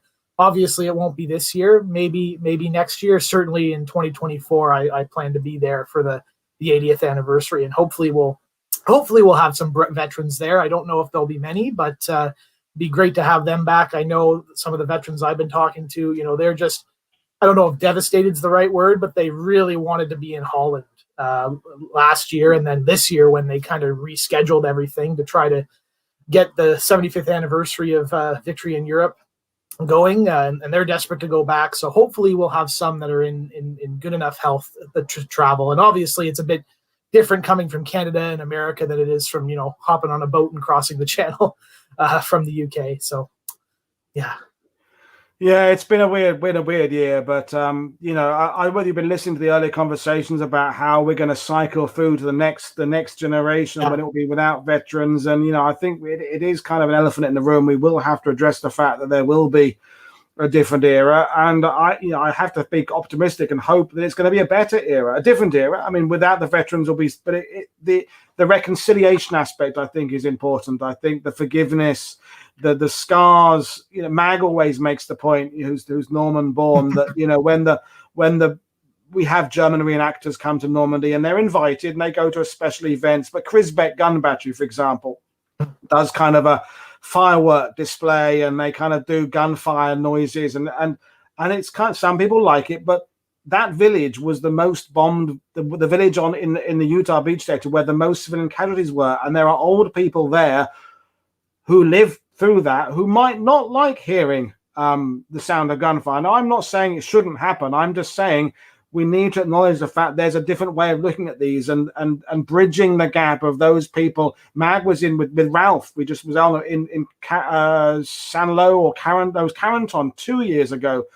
when there was some French lady who was kind of convinced General Bradley was going to turn up or something, and it was obviously an old age thing, and memories getting confused, and seeing American vehicles and kind of forgetting what year it was, and we forget that it can be a very traumatic time for the people of Normandy. And with the Juno Beach Center, of course, there's the Canadian volunteers from your side of the pond, but there's also the French volunteers whose families were here. So I know with the Juno Center, you're involved in making sure the civilian stories get told as well. So do you think Canadians and Americans and Brits do have enough consciousness of how much impact the civilians experienced in Normandy? Yes, the liberation came, but at the expense of 30,000 French lives. Is it something you think is overlooked, especially from the air war point? You're an air war guy.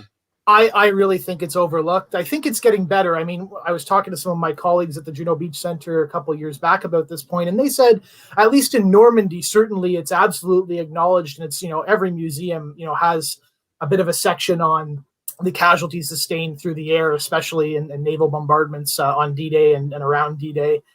But it's a story that definitely needs to be told. Our center it's really great because we really have a French and Canadian team, and so they bring both of those perspectives and they tell both of those stories. I mean, the airborne bicycle that recently showed up at the museum is a brilliant example of that. There's a Canadian soldier who probably picked the bike up off the beach because he was a service corps guy, wasn't issued the bike, used it, running around Normandy after D-Day. And then when he went to leave, when everybody, turned east to go after the Channel ports, when 1st Canadian Army made that move, he left the bike with a French family. And that family, the young boy who was living there at the time, used that bicycle for decades after. I think he was worked for like the electric company, and he checked meters, and he had his little Citroën motor vehicle, and he'd fold the bike up and put it in the back and take it out when to get around to the different meters to check them. And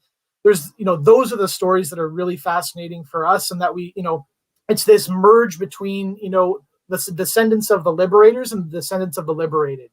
That's very important to us. But back to your point about the air campaign, no, I don't think Canadians are very cognizant of that and of the Canadian role in that. We had 6th Group, which was with Bomber Command, and they were smoking, it was the American Air Force bombing Juno Beach.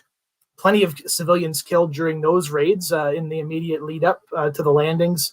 And obviously, thousands of civilians killed. They're trying to bomb railway stations that happened, and marshalling yards that happened to be in the middle of built up cities. And, that's going to, there's no such thing as precision bombardment in the Second World War. And this is the reality. No. And it's something we need to do a bit of a better job. I mean, the other side of it in Canada, at least from what I've seen, and perhaps in Britain and America and other places, is we often, the thing we go back to is, they fought for our freedom. Well, they fought for our freedom, but they fought for the freedom of the French and of other Europeans as well. And it's complicated. In the process of doing that, we ended up targeting a lot of, French infrastructure and that sort of thing. Yeah. So there's a complicated story there. And I don't think we quite understand that in the public sphere in Canada.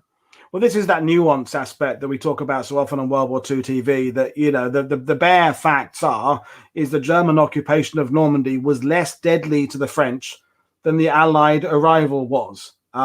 I'm not saying the German occupation was nice, because it was horrid and they lost their liberties and they couldn't fly their flags and they couldn't listen to the radio and so and so. But, you know, even in Normandy, when you take away the Jewish population that were deported and killed, when you take away the French who were killed for resistance activities or reprisals, wherever it was, it doesn't come anywhere near close to the number of civilian casualties that Allied bombs, Allied artillery caused. And it's not that we're asking anybody to apologize for it. The French aren't asking for an apology for it. It's just acknowledging that there's a level of complication that is wise to be addressed. And it's complicated, and we should just address it. And the French are grateful, and look at them in there. They saw them at Juno Beach. They're there. They're laying their wreaths. They're on Omaha laying wreaths, Utah, San Mariglis, Pegasus Bridge. They're acknowledging the liberation.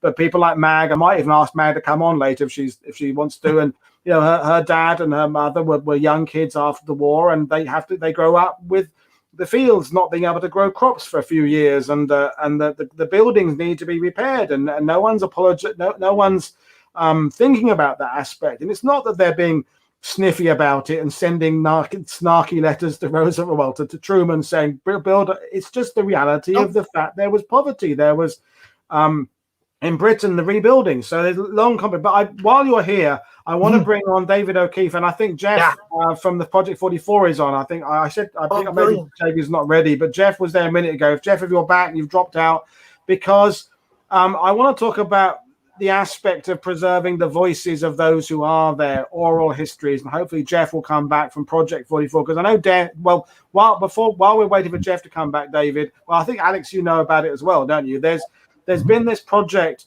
to well, I'll let you tell me about it. David, you jump in and tell me about this project and oral histories. Well, thanks a lot. Hi, guys. Alex, actually, both Alex and I were fortunate enough to be asked by the Project 44 guys to take part in this, and it's really fascinating. Over the last little while, they've been given access to Cornelius Ryan's interviews, and I believe they paired up with a university in the States whose name escapes me right now. University of Ohio, and they have them. And they decided that they were going to do voiceovers for the Canadian interviews. So they reached out to me, and I guess they reached out to Alex at the same time, and then we put our heads together, and we were able to bring in a few other people. Not that I brought in Peter Mansbridge, who is considered to be Canada's greatest, one of the greatest journalists and anchormen. But I reached out to Jay Baruchel, and he blew me away, because he just immediately answered the tweet and just said, yeah, I'd be so honored to lend my voice to this. And I think that's, you know, the power of not only what this collection does, but the power of this day. You know, what this day means. It strikes everybody. It is perhaps, I would argue, probably the most dramatic day in the history of the Second World War, for better or for worse.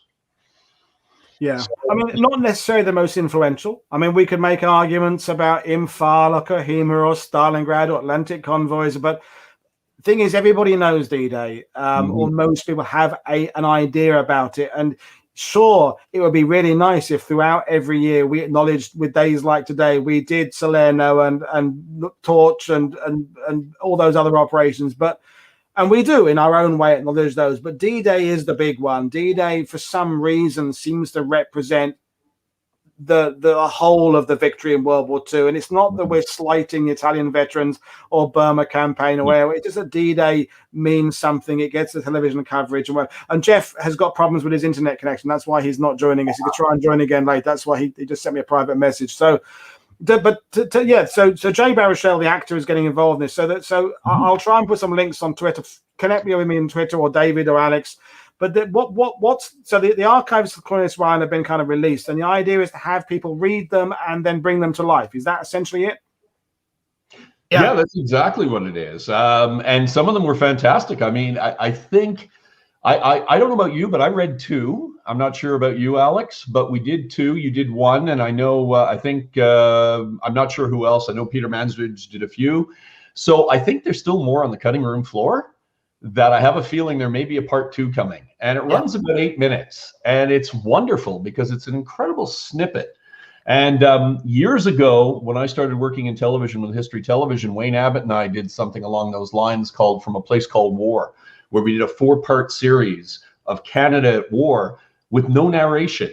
it was just the letters, diaries, and journals. And it was one actor reading off to another to another. So it was very, very impactful, to say the least. And that's what I think they have done beautifully at Project 44 with this particular clip, which would be great if Woody had to show, but I mean. Well, yeah, I maybe one or other of the band of brothers will jump on later. And I had Rick Gomez, who played Luz, read, what did he read? He read one of, what was it? I'll bring Sam Cameron on. She was ready. I'll say later, but she's here now. Another Canadian. So you're there. Hi, Sam. You're there. So I had Rick Gomez read one of Ernie Pyle's reports, and it was just great. What an actor can bring, or someone who's used to speaking professionally can bring a bit of difference, a bit of emphasis on the emotion of things. And I think in a weird way, sometimes hearing a very elderly veteran's voice on a documentary is moving, but it doesn't. It's a guy looking back at his life. And I think sometimes hearing a young voice talking about, will I be killed? What will happen to me later? Somehow maybe resonates better than hearing an old guy who knows what happened to himself. It's the sense of projecting forwards, I think, is important. So we've got a full set, a quartet of, well, 3 plus me, Canadian. So Sam Cowan, you were on a couple of weeks ago talking about Remembrance history. So, you know, you bring tours over. David, Alec, well, you've all brought tours over. I brought tours. What was your first thought today, Sam? And Jonathan Ware is in the wings. I'll Brit in a minute. I'll bring you in about 10 minutes, John. What was your first thought when you got up this morning? I know you had media commitments and you've been broadcasting with Sean and Alexander as well. So what was your first thought about D-Day when you woke up this morning?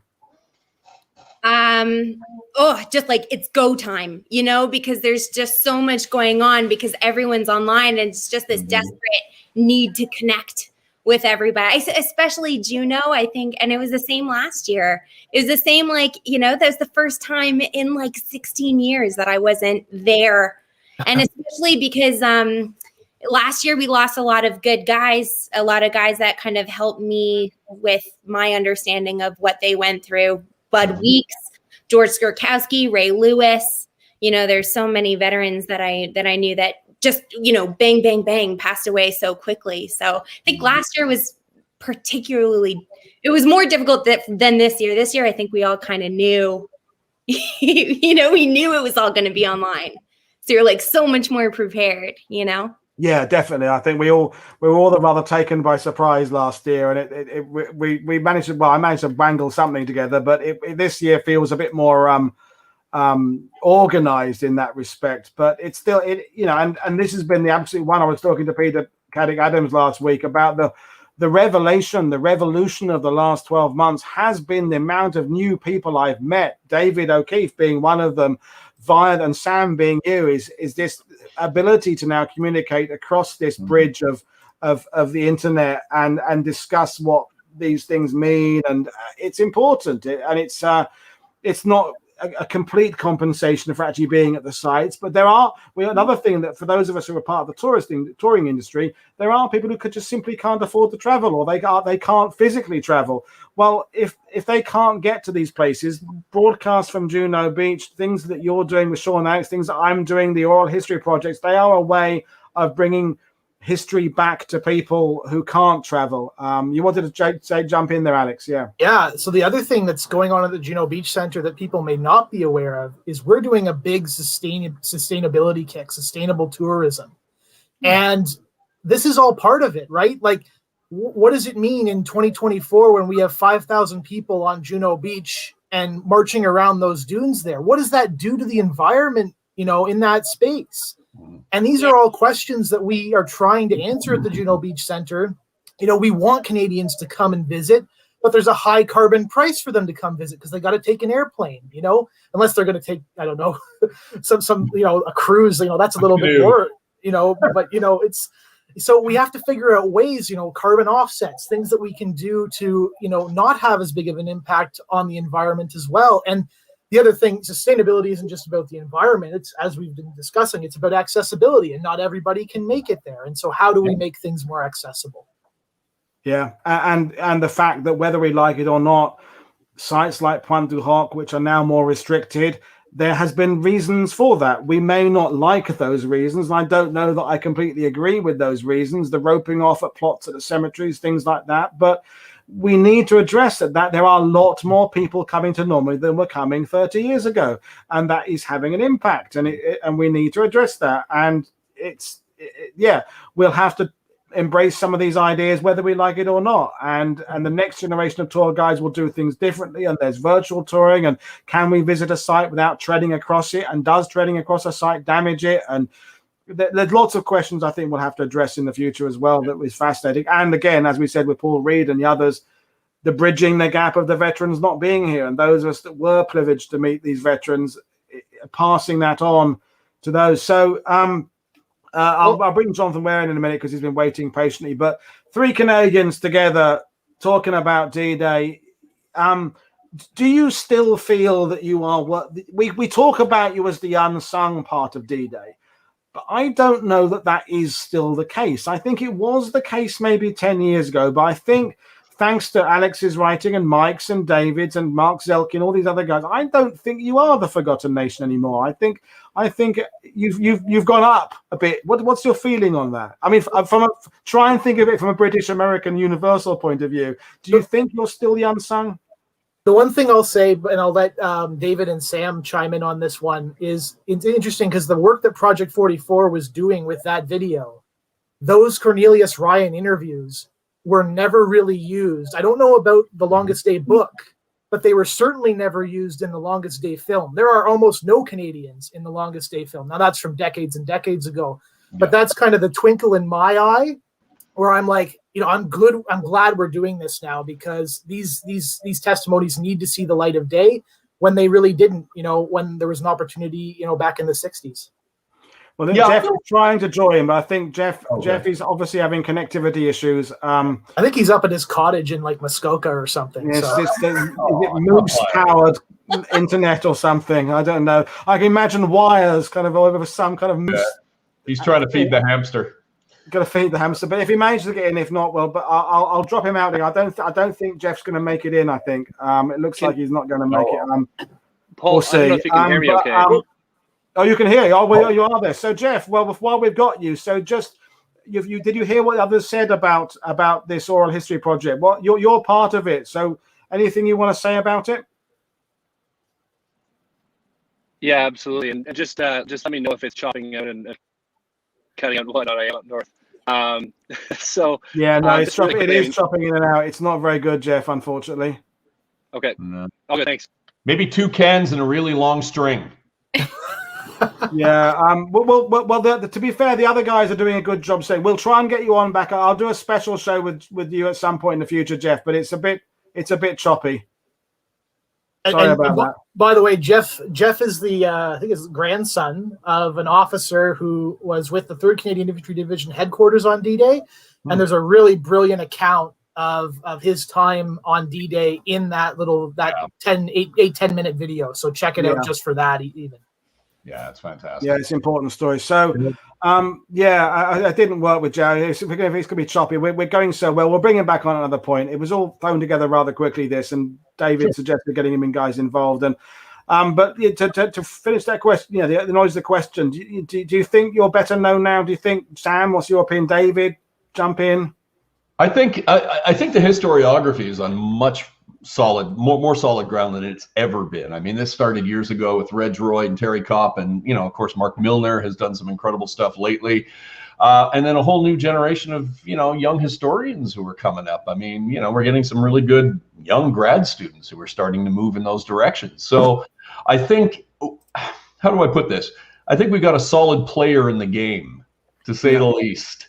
It's just a question of whether that player necessarily gets noticed. Yeah, you're doing a good sales pitch there. Yeah, Tim Cook's gone up now. It's just Tim Cook, and we're done. We've got the quartet. Tim Cook, of course. Yeah. Tim Cook's work has been absolutely. I mean, I said to Tim on my show.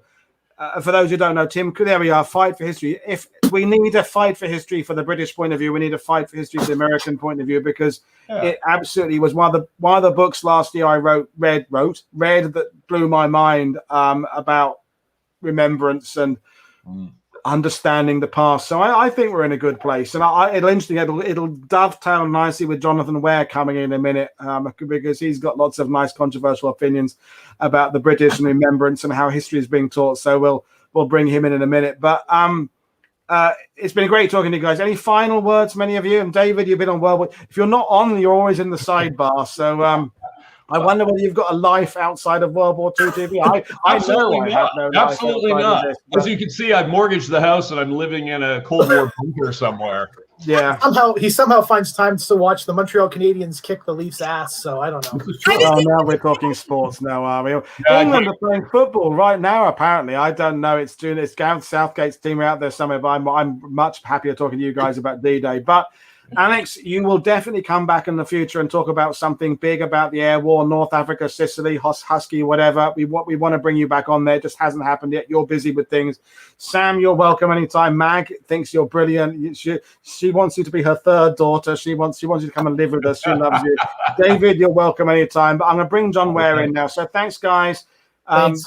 77 years ago, your nation did more than pulled its weight on D-Day. You punched above your weight, I think, on that day. And we talked about on the Juno show, the cooperation between Canadian armor and infantry on Juno Beach was something the other beaches could have looked to. The way you handle the 12th SS, we're talking with Mark Milner tomorrow about Oti and Buron. You were up against probably the worst Germans that were in Normandy and behind the immediacy of the beaches, and Americans and Brits could do a lot worse than read more of the books about the Canadian history, because you guys kick some serious ass here. So thank you very much, guys. I will drop you all out and I'll bring John Ware in. Thanks very much for joining me. Bye, guys. Thanks. See you in the chat. Right. So I'm going to bring John Ware in and we'll go from there. So Jonathan Ware has been on my historiography show, wherever it was. That was whenever it was, John, I can't remember. About the so Jonathan Ware, you are something of a Twitter phenomenon. Reassess history. You've always got things to say about the assessment, understanding, comprehension of, sharing of history. Same question to you. You woke up this morning. It's June the 6th. First thought. Oh, first thought. I hope the TV coverage is good this year. I really do. I know the internet coverage will be good, but come on, let's do better. Always, let's strive harder. That's not my edgy take today, I guess. And I'm behaving. I was really good today. I wasn't too naughty. Usually I'm not much more naughty. It's the best day of the year for massive engagement. Several Welsh AMs come out with people they're related to, saying this is my family story and stuff like that. You've got this amazing opportunity to track down personal stories that haven't emerged before or been forgotten about. The other day, it turned out Ivor Thomas's papers have turned up in Bridgend, South Wales. Fantastic, brilliant. His diary, that's amazing. So you've got this one day a year to try and grab it, and you've got one opportunity to get the public involved. And every year it comes up, sort of every 5 years normally. Do we succeed? And if we don't succeed, how do we get people interested? For me this year, it was all the TV stuff was a bit old hat. I didn't see much to enthrall a younger generation. And for me, it's about passing on the baton now, as you may have noticed from my sort of stuff. Like, we need to get the next generation involved. I'm 33. What did it for me was 1994, because that was the 50th. And I've got still the stamps they did and stuff, which were bought in the commemorative stuff. So that was a huge deal. That was a big deal. And it's about the next generation, because it's great selling stuff and writing books for the older demographic, the 50 plus who they hit 50 and just buy World War II. But we need the younger demographics engaged, and they already are. I mean, they're playing the games, they're reading stuff, watching videos online. But we need to push it further in the mainstream. We need younger voices. And one thing I did think was curious was whenever you watch most commemorations, they have the veterans talking and they have soldiers talking and personnel and a few dignitaries. The people who don't talk are the grandchildren and the great-grandchildren. And this, as is often said, most of the soldiers did not want to be there. A huge number of them were conscripts. So I'd love to hear someone talking from the perspective of someone who really didn't want to be there, who was a conscript and called up, who is standing on stage telling their relative story. I think that would be so much more interesting as well, to give this different perspective and show it's military, but it's way broader than that, because this was the British, the Allies, the Americans throwing everything they could at it. And it was an army really made up of butchers, bakers and candlestick makers. Yeah, I mean, it's interesting because I'm hoping to have on a show, well, not hoping, I will have on a show, Benjamin Mack Jackson, a young American who's just published a book teaching World War II history for teens. And it's not just about, it says understanding the major battles, military strategy, and arc of war. And Benjamin Mack Jackson has a great YouTube channel. And I'm going to bring him on there because there's no point asking, with all due respect to me and Peter Gaddick Adams and those kind of people, how we should communicate with teenagers, because we're too old. We're probably not speaking the same language. Even at 33, you're probably not quite the right person to speak to a 17-year-old. And certainly, I'm sure the people planning the BBC, Sky News, CNN coverage don't know how to speak to the teenagers. But you're absolutely bang on the money there.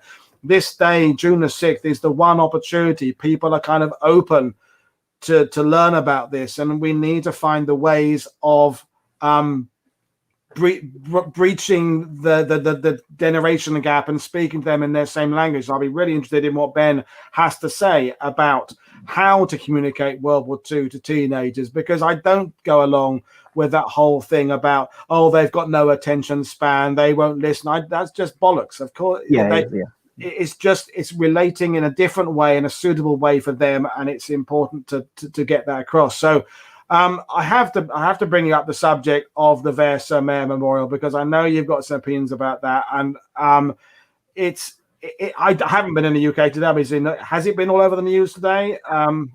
Sort of. There was stuff. Actually, a lot of the coverage. I mean, we had over the last few days. There's been a fair whack. The BBC often declare, annoyingly, veterans being D-Day veterans who are Normandy veterans. And I'm not sure at what stage this mistake happens, but it ends up being all over breakfast news and stuff when they do the fluff pieces. Those 5 sort of padding sections, which can be really good. But again, by stating someone's a D-Day veteran, historically, loads of people said they were D-Day veterans because it just shut down conversation. Almost every Normandy veteran I met who fought in the inland battles was never involved anywhere near D-Day. And they would often tell you the first thing, oh, I was at D-Day, because it's the easiest thing, reference. There's going to be no more questions after that. You know the gist, you know the story sort of stuff. And that's been a bit of a problem. All the BBC stuff I saw was mostly online today, really. They put it on BBC News. They live streamed the ceremony. I thought James Holland did really well on that. Actually, I thought the anchor was really poor.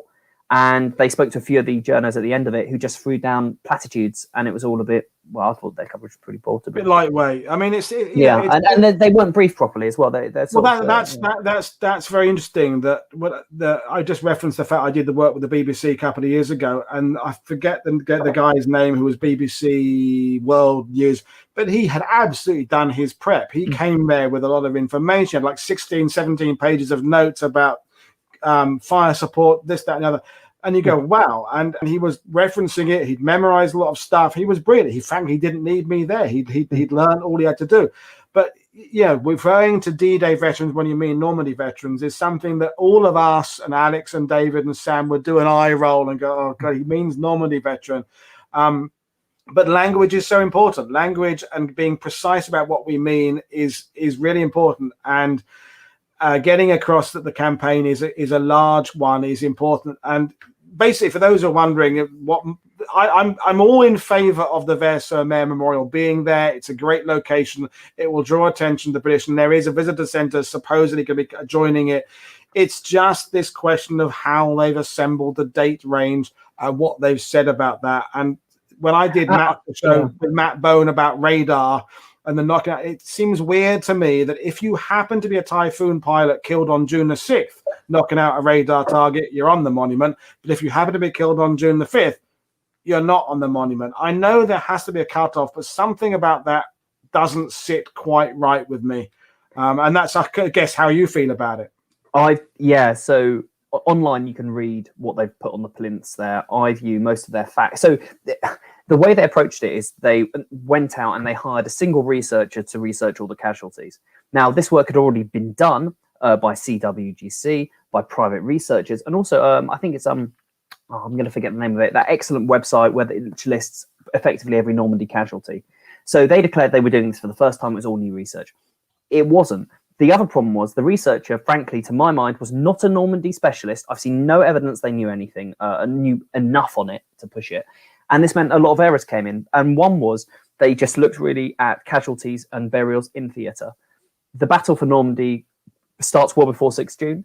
And also we've got the Battle of Le Havre is in September, Estonia. And we've also got battlefield clearance continuing afterwards. Many soldiers are wounded in the final days of the campaign in Normandy, you know, from like, let's say the 15th to the 21st of August. They don't die for 2 weeks. They die in theatre, so they're not on the memorial. We have brothers, we have cousins who aren't on there. And when I did raise my complaints with them, they basically went, oh, who are you to say? And I'm like, okay, I know you've had about 400 emails from other historians, but cool, we're the ones who don't know. I've got serious problems with how they've approached it. Had it just been an artistic exercise of a statue going to the soldiers who passed away during the campaign, you know, the Allied soldiers, cool, because an artistic representation can do it. The minute you put numbers down, that's when we start having problems.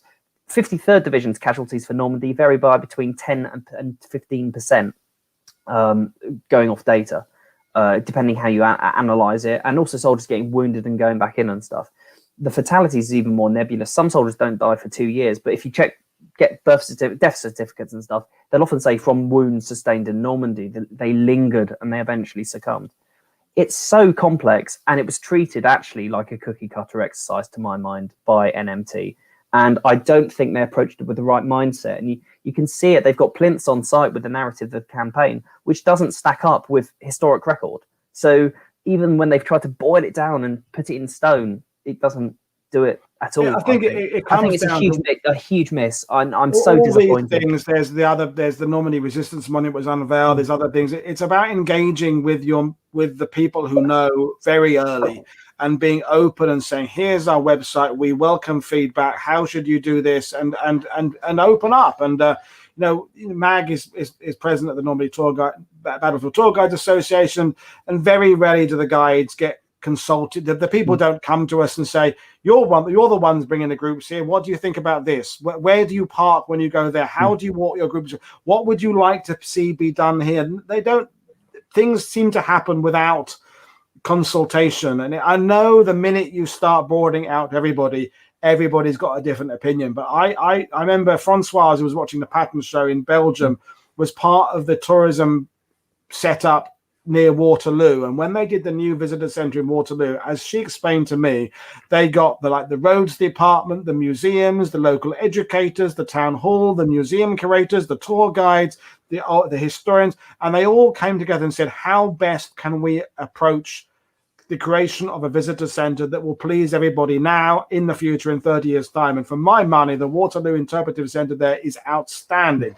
And I wish that there would be more effort put in some of these other eras to kind of work together, work with the experts, work with the tour guides, people like Paul Reed, who's still watching, I think, tap into that guy's 30 years of bringing people to Normandy and say, you've brought thousands of people here, talk, we will listen, and engage with these people. But I think some of these things end up being a little bit on their own. It's also generational. I mean, like, the memorial they've made is objectively a very fine or okay memorial. I mean, I would have wanted something way more creative. Slapping a Union Jack on the French coast, I just think is a bit crass, frankly, and almost insecure. In Britain, we've had the whole, also it's a political context, so we had the Colston riots and stuff where they pulled the statue down. And I saw some journalists saying, oh, we learn from monuments and we learn from memorials. I don't know many people who are going to stand and look at a monument and go, oh, fantastic, I understand the Battle of Normandy. You can see the cost. I mean, the Bayeux Memorial to the Missing is very powerful because you've got the cemetery behind it, bang. You're on Rue de la Flavien, which is the Bayeux bypass made by Royal Engineers, and you're also right by the museum. And it's so contextualized and so tight. I think this was a project which got too much money, and it got massively backed for good reason. I think no one gave money to this, massively cynically. I think there was a huge amount of public goodwill. They got so much cash, but it also went, frankly, massively over budget. I don't think it was well managed. And for 30 million, it's cost 1,250 quid per casualty. I think we could have done a bit better, frankly. And there's no education centre. I don't think that's going to happen. And I don't also trust the current trustees to be able to deliver, because from what they've demonstrated on their knowledge of the campaign and what's set in stone, I know this is really edgy. I don't trust them to. It's an open forum, John. You can say what you want. And the other point, I know people watching this, some will have massive opinions, but we have great museums in Normandy as is. In Britain at the moment, we keep wanting to slap up new new museums, like the one in Cardiff for £30 million. Everyone wants £30 million for museums for some reason. It's a new national cost, which don't really serve the communities, aren't frankly sustainable. And what I would love to see is, I agree with Ben. I suspect he's heard my rant on this. Refurb Bayeux Museum aggressively, set up a wonderful program to engage youth like a Juno Beach do. I mean, that's a brilliant opportunity. Tie some ex-forces, sponsored positions and internships and work placement, jobs there. And we could build this multi-generational model, building on what the Canadians have done, incorporating the next generation, trying innovative new content if people can't get out there, working with schools. And actually, the one thing I do think, which I keep saying to people, is D-Day AAT is a hell of an opportunity, because what we've seen here is I don't think many people of a younger demographic were massively engaged by this commemoration because it was very old school, and the new memorial is a very Victorian way. I mean, this is very old school commemoration. This isn't anything particularly cutting edge in many ways, and I think there is an opportunity to really build, say, how do we go forward with commemoration, because that's the discussion we're having in Britain right now, and it hasn't really been had about this. So all the media outlets who've written massive amounts of copy on the statues and stuff have not really discussed this other than go, it's jolly good.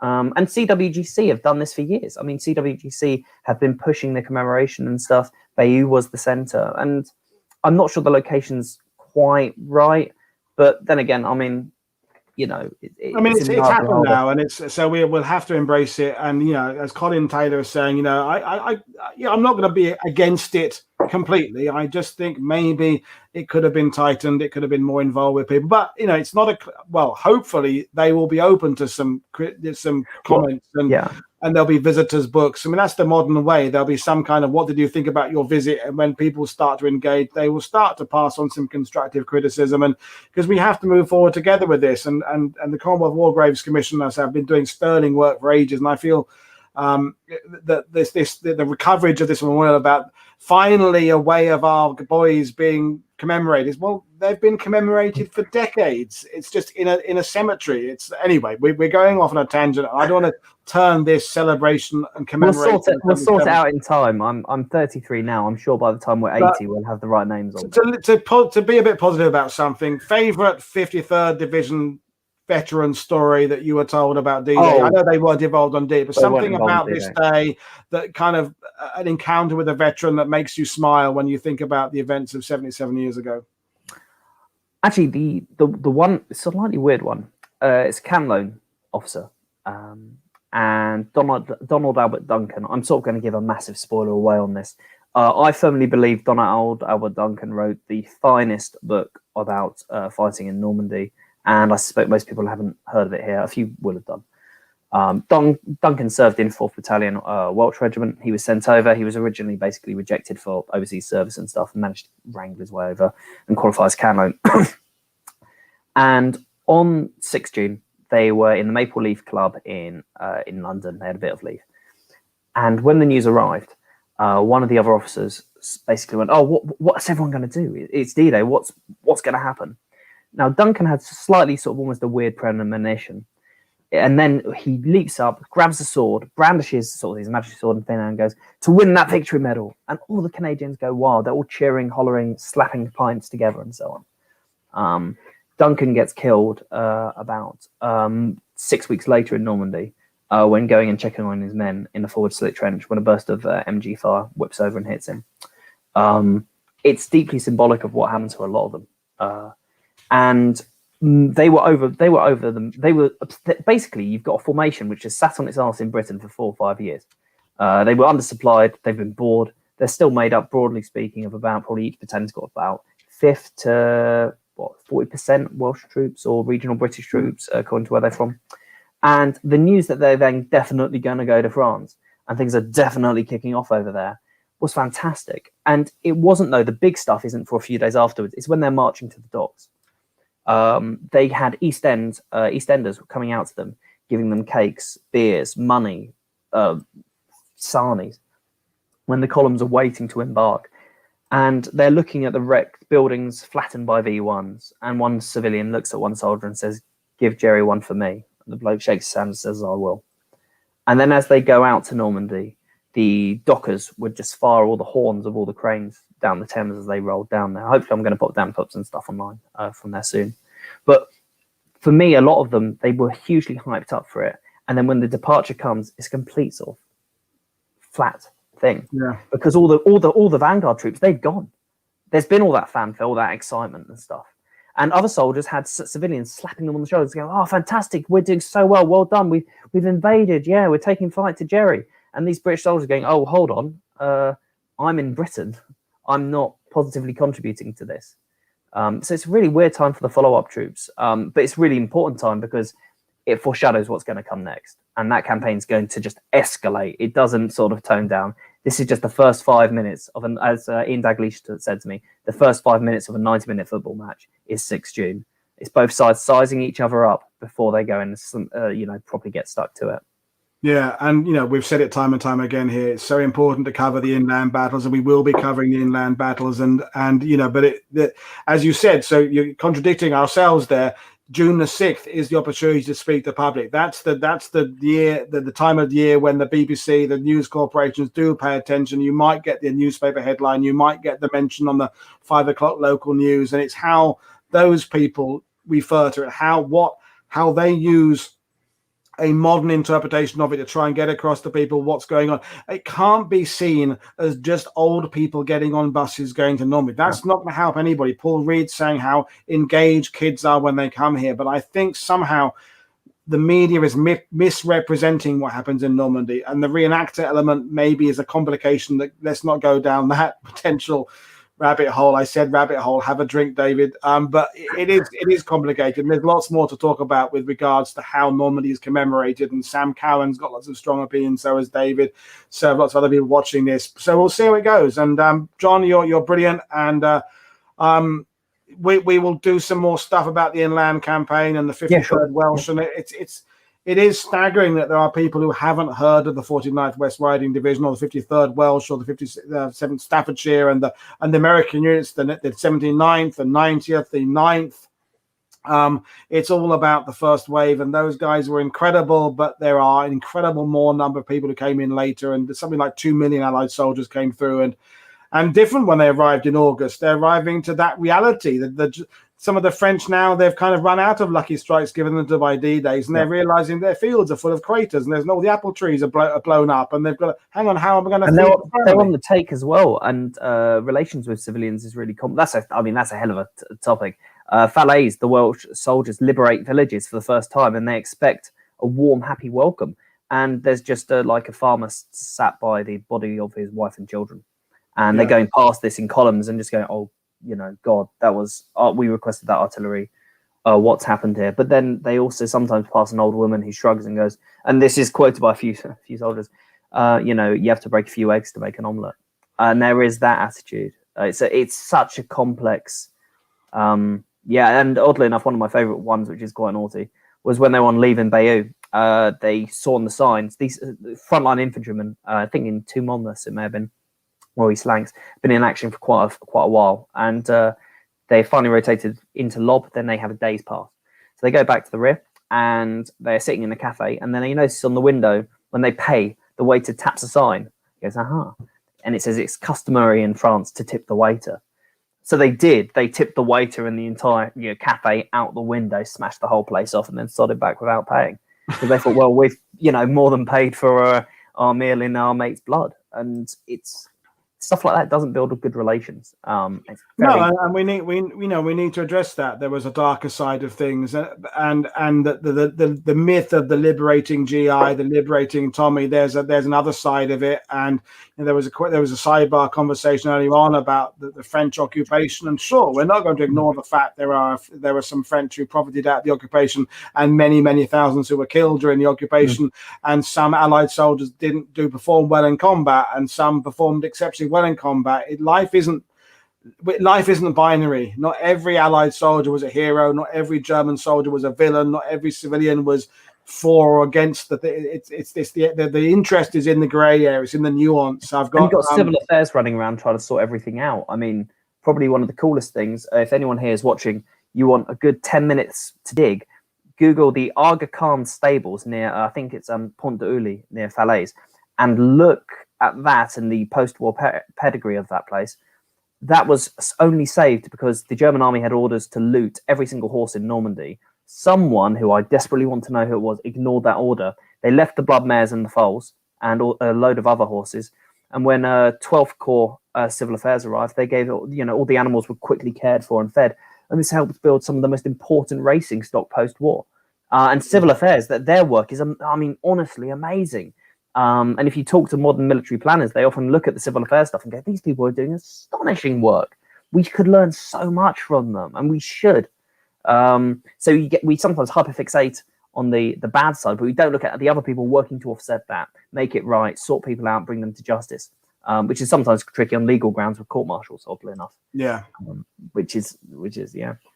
Lots more stuff to talk about. I'm gonna say that I'm gonna love you and leave you, John. I know you had to wait a long time. My next guest is coming in, and don't get too drunk. And thank you for the work you've done on Twitter. If you're not following Reassess History on Twitter, you should be. You may not agree with everything he says, but you will definitely appreciate reading it. You always say the things that some of us maybe don't say but feel we should. You not out people, but you talk about bad history. You talk about errors that are being repeated and myths that are being regurgitated. And so, yeah, Reassess History is an appropriate name for your account. So I urge everybody, go and follow John on there. And thank you very much for joining us. Thanks for having me. It's been great fun. Thanks, John. Enjoy the rest of D-Day. Cheers. So brilliant. I'm bringing in my next guest, another first-time World War II. I will take a break and have a sip of water. But Nick Hewitt is joining me now from Great Britain. So Nick, Royal Navy history, you name it, you've done it. So just briefly tell people what you get involved with in terms of the commemoration of World War II. Yeah, all the time. So in my day job, I work as the head of collections and research for the National Museum of the Royal Navy in Portsmouth. So, and as part of that, I've led the project to restore LCT 7074, the last tank landing craft left from D-Day. So that's been a huge part of my kind of D-Day remembrance. But then in my personal life, I've written a book about HMS Belfast at D-Day. I have another book on the way about D-Day, which I can talk about a bit. So, lots and lots of stuff going on. It's a big part of my life. Prior to NMRN, I was at the Imperial War Museum. So again, I've always been looking at remembrance as much as studying history, really. So thank you very much for that. Same question to you. You wake up June the 6th. First thought is what today? Is your thought with the veterans, remembrance? What first thought?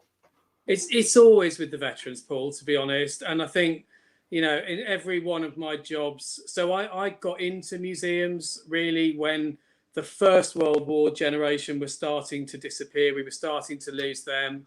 And I can feel that kind of happening now with the Second World War. They're a diminishing band. Their stories are extraordinary. It's ever more important that we capture them and that we involve them and that we make sure that these events are all about them. I'm really glad that actually so much has happened this year, because there's always that worry that, we had a big build-up of momentum for the 75th, and then it's kind of like, is that the end?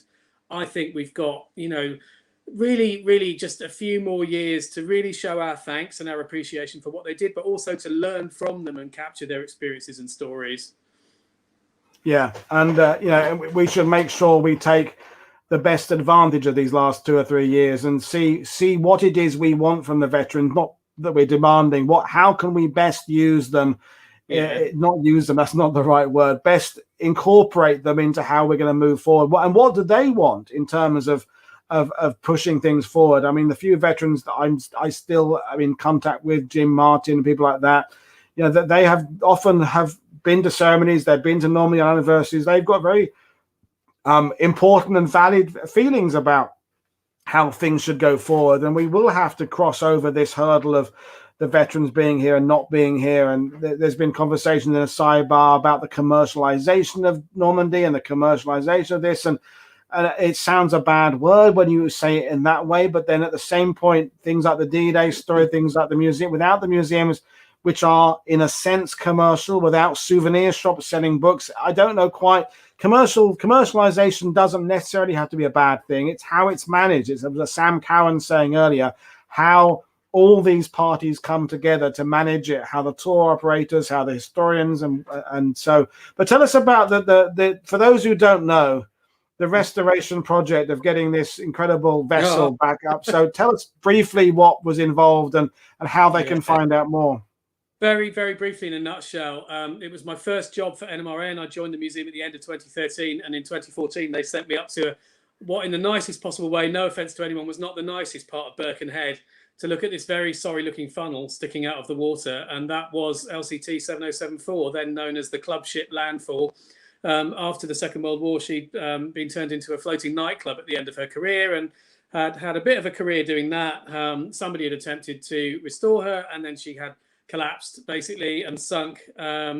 So we had phase one of the project in 2014, which was really all about trying to recover her and refloat her. That was £1 million worth of, thank you very much, National Heritage Memorial Fund, just to get her up from the bottom and bring her to Portsmouth. And then we embarked on this huge project really over the last 7 years, to raise the funds to restore her to her Second World War configuration and put her on display at the D-Day story. So, I mean, there's been so much involved in that. We really kind of picked her apart down to the bare bones to work out every inch of the ship and understand every inch of the ship. And then the joyous bit was kind of putting everything back together, you know, putting back the bits that were missing, like the guns and the upper works on the bridge, and painting her in that extraordinary and very iconic Second World War camouflage scheme that you can see all those landing craft, you know, on the beach.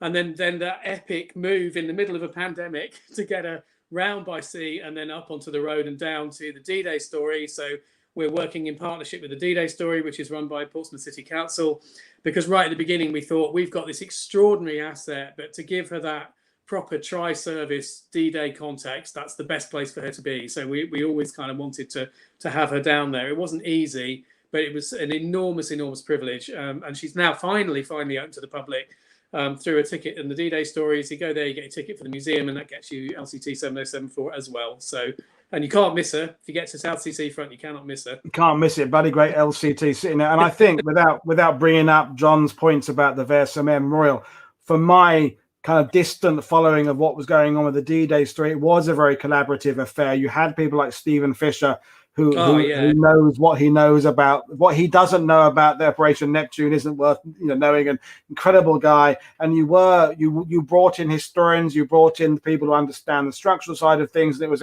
from my limited understanding, a very collaborative affair, and that is the way to manage these things with everybody involved, so that something as priceless as the LCT can be appreciated and understood, because the naval aspect is overlooked. You know, we had Nick Stanley talk about the minesweeping operation, but what was it, 6,300 and something other 936 ships or something involved on D-Day.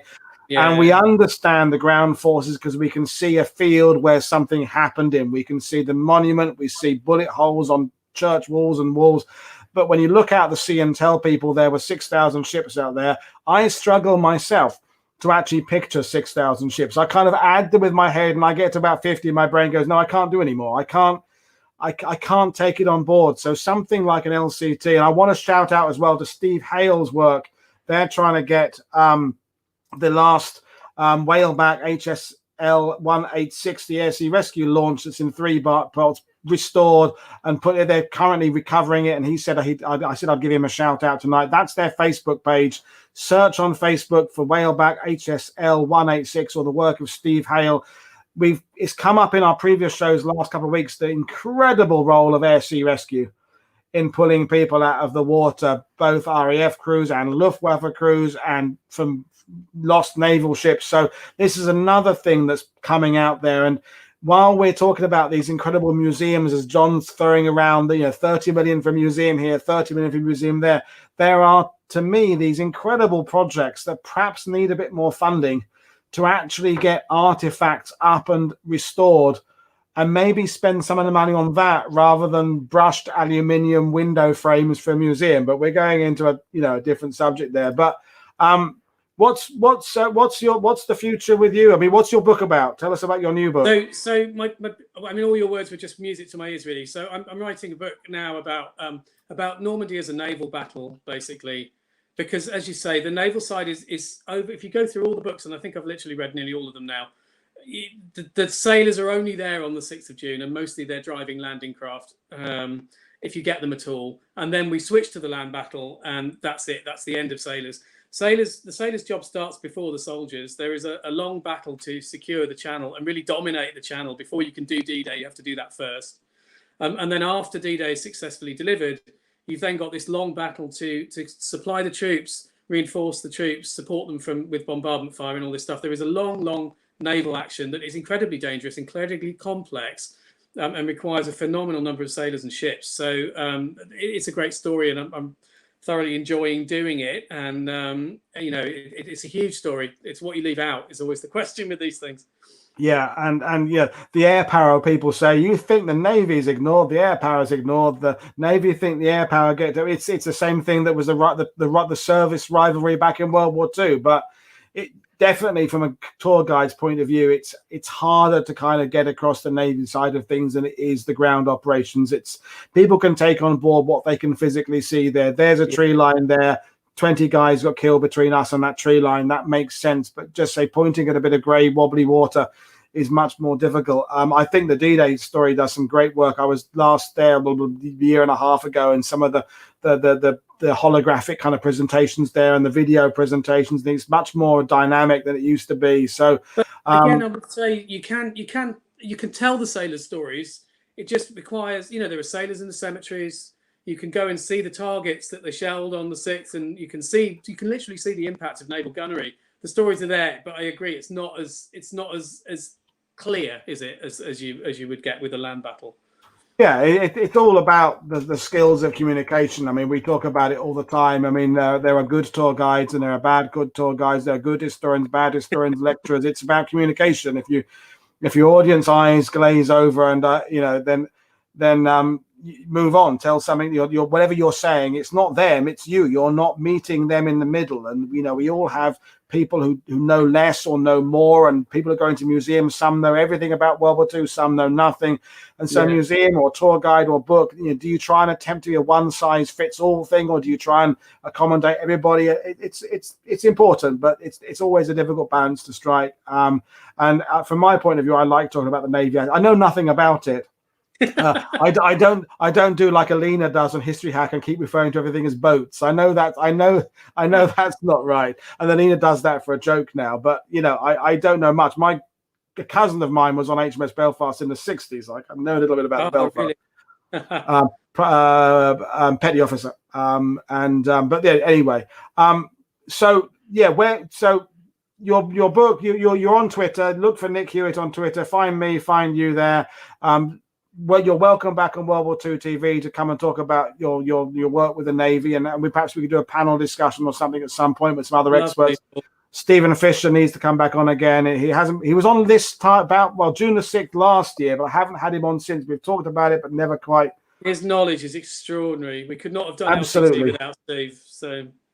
Yeah, no, it's so important to bring these people in, and as we've said so many times, it's the same faces go on TV, and they are good, but there's lots more people who know stuff as well, and we broaden it a bit and let different voices speak. So I'm gonna bring David O'Keefe back again to tell us some Juno Beach stories because he wants to come back in, and then I'll say goodbye, Nick, and thanks for joining us. And another one who's broken your World War II TV duck tonight. I know, right? So we will see you again. So thanks for joining us. Cheers, Paul. Good to meet you. Cheers. Bye.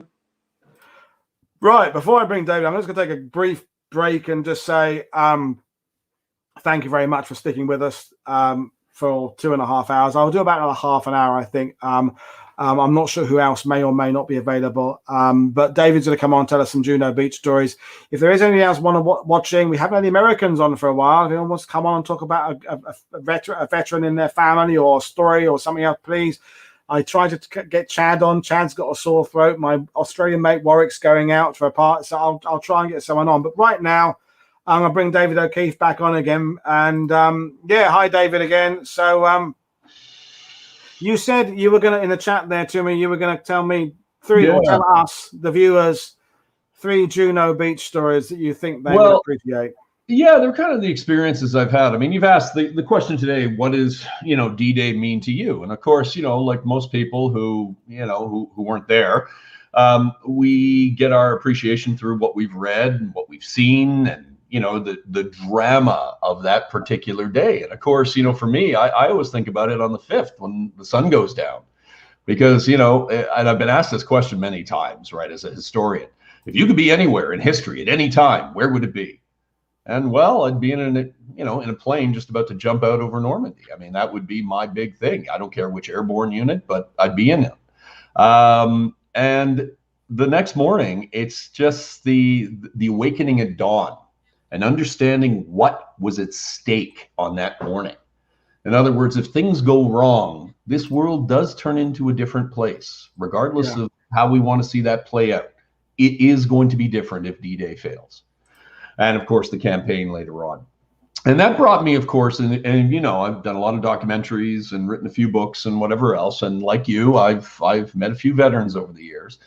And there's 3 of them that I think about particularly on this day. And one of them is still with us. And he's somebody who I met a few years back. And he's on Facebook, Jim Parks, who landed with the Royal Winnipeg Rifles. And he landed right in front of essentially what the Juno Beach Center is right now. And, you know, every June 6th, I just fire him a little message and say, hey, thinking about you. And then, of course, sometime on the 7th or 8th, because he's always busy on the 6th, I get a little message back. And it's just so nice to be able to still have that sort of friendly connection. And I think what it is about Jim that I really like is he's just one of the nicest, sweetest humans I think I've ever come across. He is what I call just one of those, my favorite humans. And just such a wonderful man. And it was kind of a, you know, it opens me up to thinking about the others. And I had another one that I was fortunate enough to work with when I was younger, about 30 years ago. He had just retired from the post office in Canada. And he was about 65. And he ended up taking a part-time job to keep himself busy. And his name was Murray Sexton. And we were just chatting one day. And the boss looked over and said, Murray, Dave's fascinated by military history. Why don't you tell him about your day on Juno Beach? And of course, I almost dropped dead because I had no clue. And he just sort of looked and just shook his head and said, no, I don't talk about it, but thank you. And I made some inquiries, and it turned out that he was an 18-year-old medic on Juno Beach, okay, a medic. So you can imagine. And then one day, couple of months later, he actually said, look, I'll talk to you about it. He got to know me and he understood that I understood the context. And he said, okay, I'll talk to you, but I'll probably never talk about this again. And what he told me were some of the most horrific stories of terror. And that's basically what he was. I mean, if you take a look at, for instance, the opening scene of Saving Private Ryan, and you see Ribisi's character, you know, the medic, it was everything like that, with paralytic fear that this poor kid at 18 years old was going through. They had trained him, you know, for all the things he could possibly see. But of course, just like combat, you know, you couldn't really fathom what you were about to encounter. The sights, the smells, and all he kept saying was something that I've heard, you know, my father used to say this too. He was a combat veteran. He said it was just, you know, watching men scream, grown men scream and cry out for their mothers in the last moments of their lives is something that never leaves you.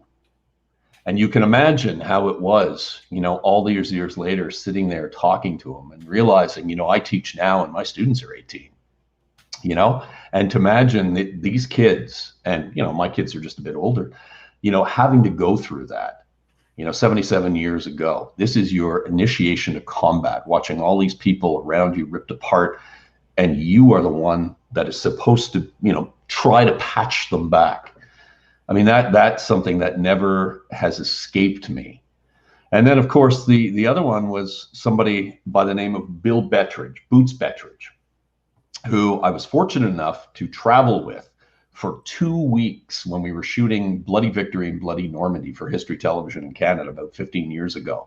And if you guys follow me on Facebook, I put a picture up of us at the end of the 2 weeks. There was myself, Boots, and Joe Nixon from the Black Watch. And we were leaving Brussels Airport. And Boots was a character. 87 years old. And I'm not sure if you've ever been, I'm pretty sure you have. Have you been up to Battery Tot outside of Calais? Not for a long time. It was, but you know wet the last time I was there. Yeah. Well, you know that one's a museum and the others are sort of in disrepair. Well, we were filming on one of them, and of course, we were trying to figure out where Boots went because he just disappeared, and he tended to do this. And he ended up on the top. Somehow he made it all the way to the top, and it looks like a bloody office building. And he made it up there. But when we were on Juno, and that's where his war started. His war started on Juno.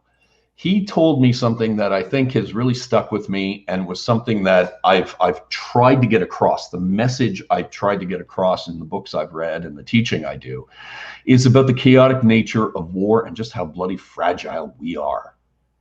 And when he lands, the first thing he remembers is when he gets out of the landing craft, makes it to the water, there are 3 men next to him, and they're all carrying an assault ladder. And the first guy runs across a mine, doesn't trip it. The second guy does.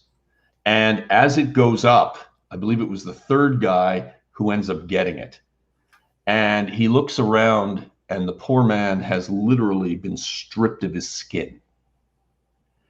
And the first emotion he has was, holy shit, this could have been me. And he realized right there, and he noticed it as he continued on, and he was lucky enough to survive to the end. He realized that for him, it all came down to just simple fate or luck. No amount of training, no amount of organization that you try to superimpose on the chaotic nature of war will ever remove the fact that we are so fragile, and that, you know, there's no rhyme, no reason if you're going to get through this.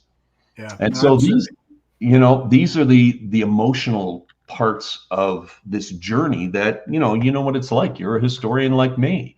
I mean, we go through these things. We sit there and we listen to these men, and we take it with us. And I think it's appropriate, you know, to be able to talk about it. And it's one thing to talk about, you know, the regiment went left, or the tanks supported this. But at the end of the day, it's about man's inhumanity to man, and how we overcome that, and how we get through that, and how we get back to life. And that's really what this is about. And that's one of the reasons why, you know, I like, you know, doing your show. I'm so happy that you're doing this. It's great that you bring such a focus on the Second World War, which is one of the most incredible calamities, most incredible dramas that this, you know, our species has ever been through. And it's wonderful to have this.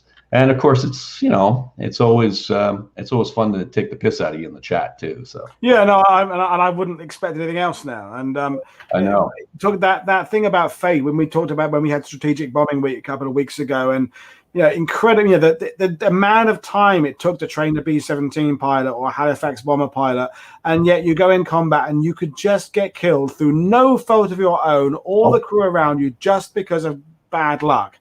And how you prepare for that mentally, how you tell people you're going to go in here, and there's a certain part of it is a numbers game.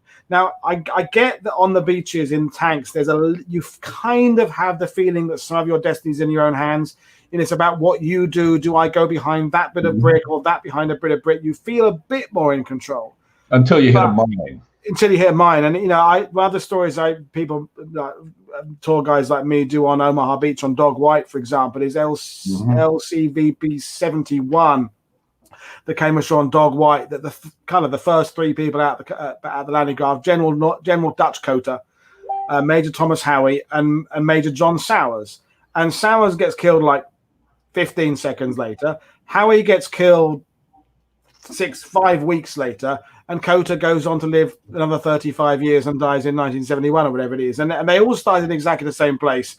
And in fact, Coter's the one standing there with a pistol going, do that, do that, do that. And yet fate, or whatever you want to call it, intercedes, and one gets killed immediately. And that dealing with that randomness is something extraordinary. The medic story reminded me of Bob Wright from Angerville, who of course got to know quite well over the years. The thing that used to upset him, of the 501st medic, is he would kind of go to lots of reunions in the 70s, 80s, 501st reunions, 101st Airborne reunions, and he wanted to meet a guy he'd saved, not out of any kind of self-gratifying, but just to kind of make it feel worthwhile. Was it worth it?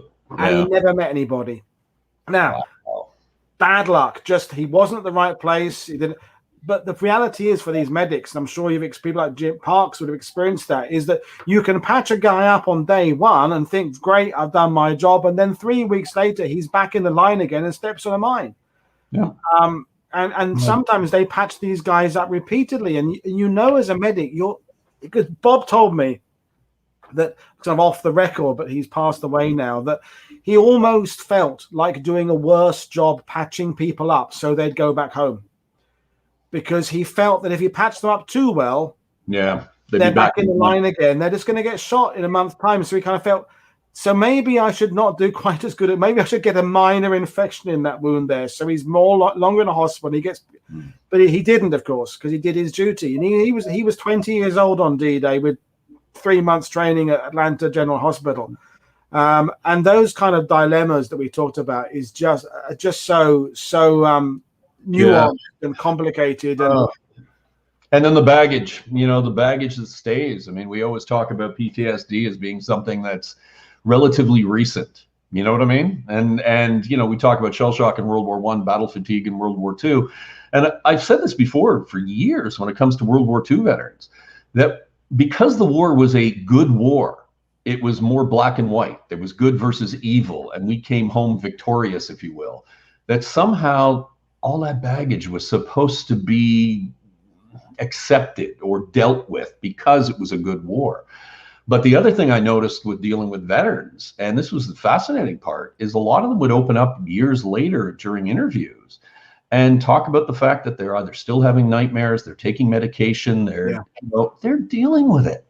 And we tend to forget, we tend to put these guys up on pedestals. And when we do that, I think we remove in part their human nature and that understanding of it, right? And that's what this is. Well, that point was made earlier tonight, and I forget who it was who made that point now, because there's been about 30 people come through. But someone said that thing about the reverence of them has to be balanced with the fact. I think was it Ben May? So they're this ordinary guys. So they're just like us. It was JD said it. JD said, and this over reverence of them, which is, we want to thank them, we want to be grateful, we want to offer them our handshakes and our gratitude, but at the same time they were just like us. And I remember I'm meeting a veteran, an American veteran I think it was, and just casually in the middle of a conversation about like the flavor of a sandwich he wanted for lunch, he said, I had nightmares every day of my life for about 50 years. And I just thought, shit, because I have vivid dreams every single night, and I don't have nightmares very often, but when I do have a nightmare, it'll throw me my first couple of hours of the day. I sleep weirdly, I get up, I'm feeling a bit weird, and it throws me. There's a guy confessing glibly that he had that every night for 50 goddamn years. And you go, holy cow, how did you deal with that? And they kind of went, oh, well, you got over it in the end. And how many more of these people never confided in that? That's another question. When we had Neil Morgan on later on about his dad, how many, because they all thought it was just them. And interestingly, this is all leading up to, we have Medics Week coming up, starting on whatever it is, June or so. And Lee Mandel, a former US Navy physician, is coming on to talk about PTSD.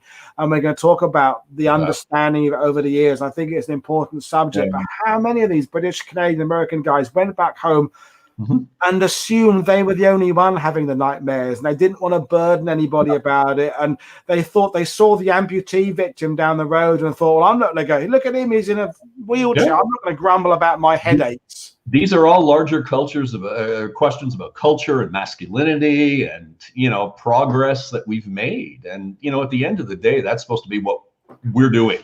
We're supposed to be learning. This is supposed to be about empathy. In other words, walk a mile in somebody else's shoes, regardless of what era they've lived in. It makes us better. It makes the world better. This is what we're supposed to do. And that's why, days like this, it may start off and Remembrance Day or Memorial Day, depending on where you are. For me, it always starts off a little bit somber, not much, because I remember my grandfather and what was passed down in our family.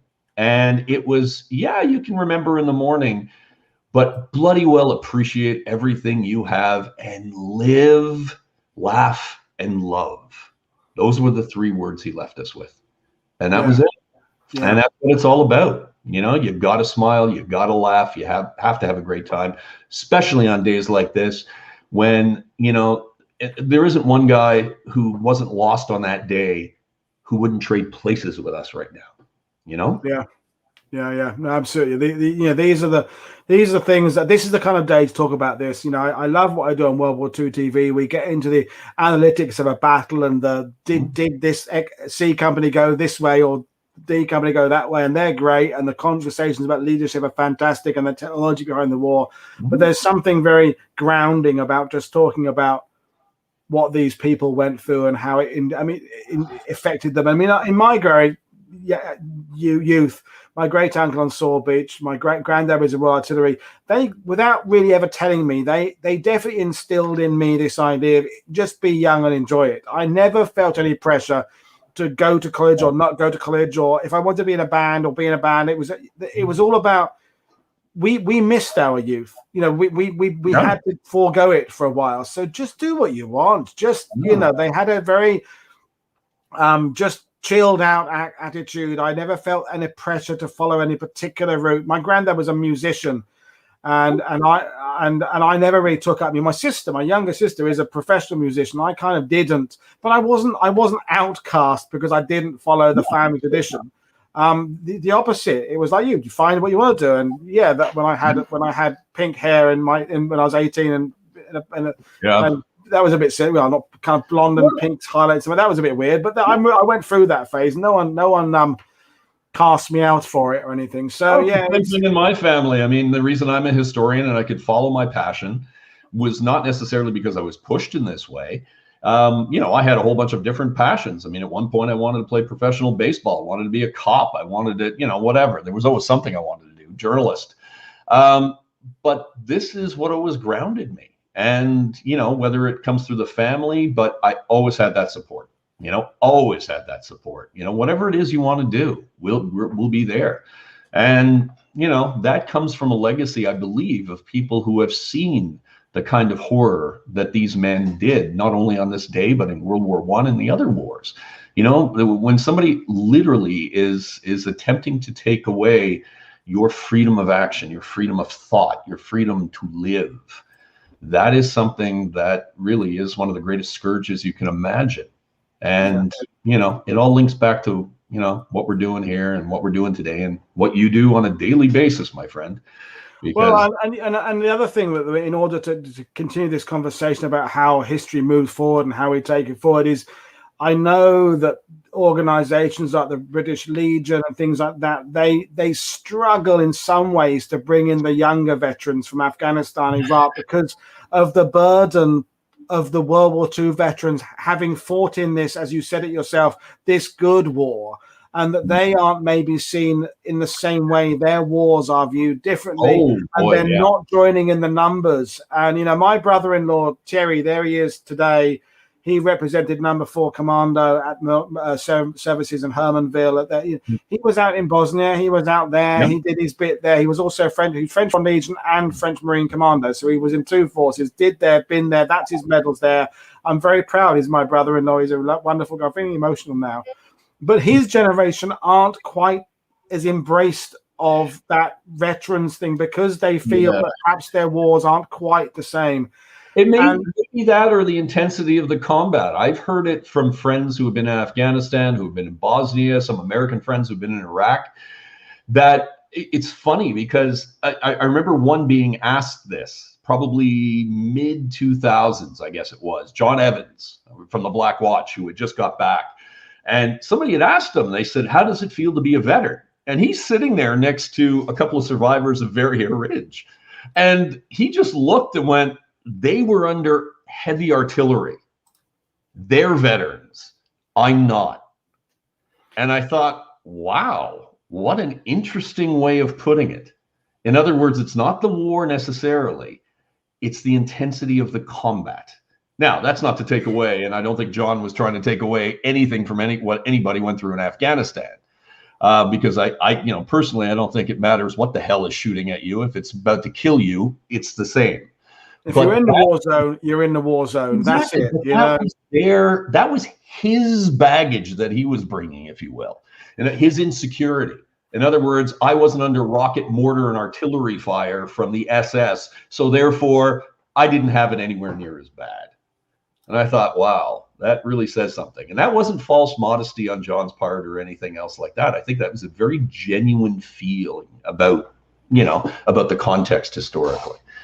So well, the same thing is that a veteran of a more recent war still has value in explaining what it is to serve with other people, the sense of brotherhood, the sense of being part of a national force and doing. But yeah, the World War II veterans have set the benchmark very, very high, and we understand that. And I do hope that we will continue our appreciation of veterans. And that's one of the things, you know, me as a Brit, you as a Canadian, you know, we took the mickey out of the Americans earlier for only wanting to see their own beaches. But I think for the Americans watching, their post-Vietnam experience of maybe feeling a bit of remorse for how they treated their Vietnam veterans meant that I think your average American today, whether they're left or right, can accept you can thank a veteran for his or her service and still oppose the war they fought in. Those things are not mutually exclusive. You can, and you know, one of my mates in Britain, Peter Cosgrove, who was blown up by an IED in Afghanistan. I don't think he's watching tonight, but Pete has all sorts of issues and that works model making and sketches to go through his shandies. He comes back from Afghanistan having basically nearly lost his life. And there's protesters in his own village about you're part of a warmonger. You know, now that person who's anti-war, by all means, go to the Houses of Parliament, write a letter to your MP, go to London, protest about that war, but don't fucking take it out on some soldier who wanted to follow his family tradition, join the RTR, went overseas and served his country. That is completely the wrong person to direct your animosity. But I will defend that person's right to protest about the war. That's absolutely integral to the way I was raised, but not to, don't go and tell a veteran he's in the wrong war. No, and certainly not a warmonger. I mean, to be honest with you, I don't think they're, you know, the biggest pacifists that I've ever found are veterans, people who have actually seen the sharp edge, you know, of combat.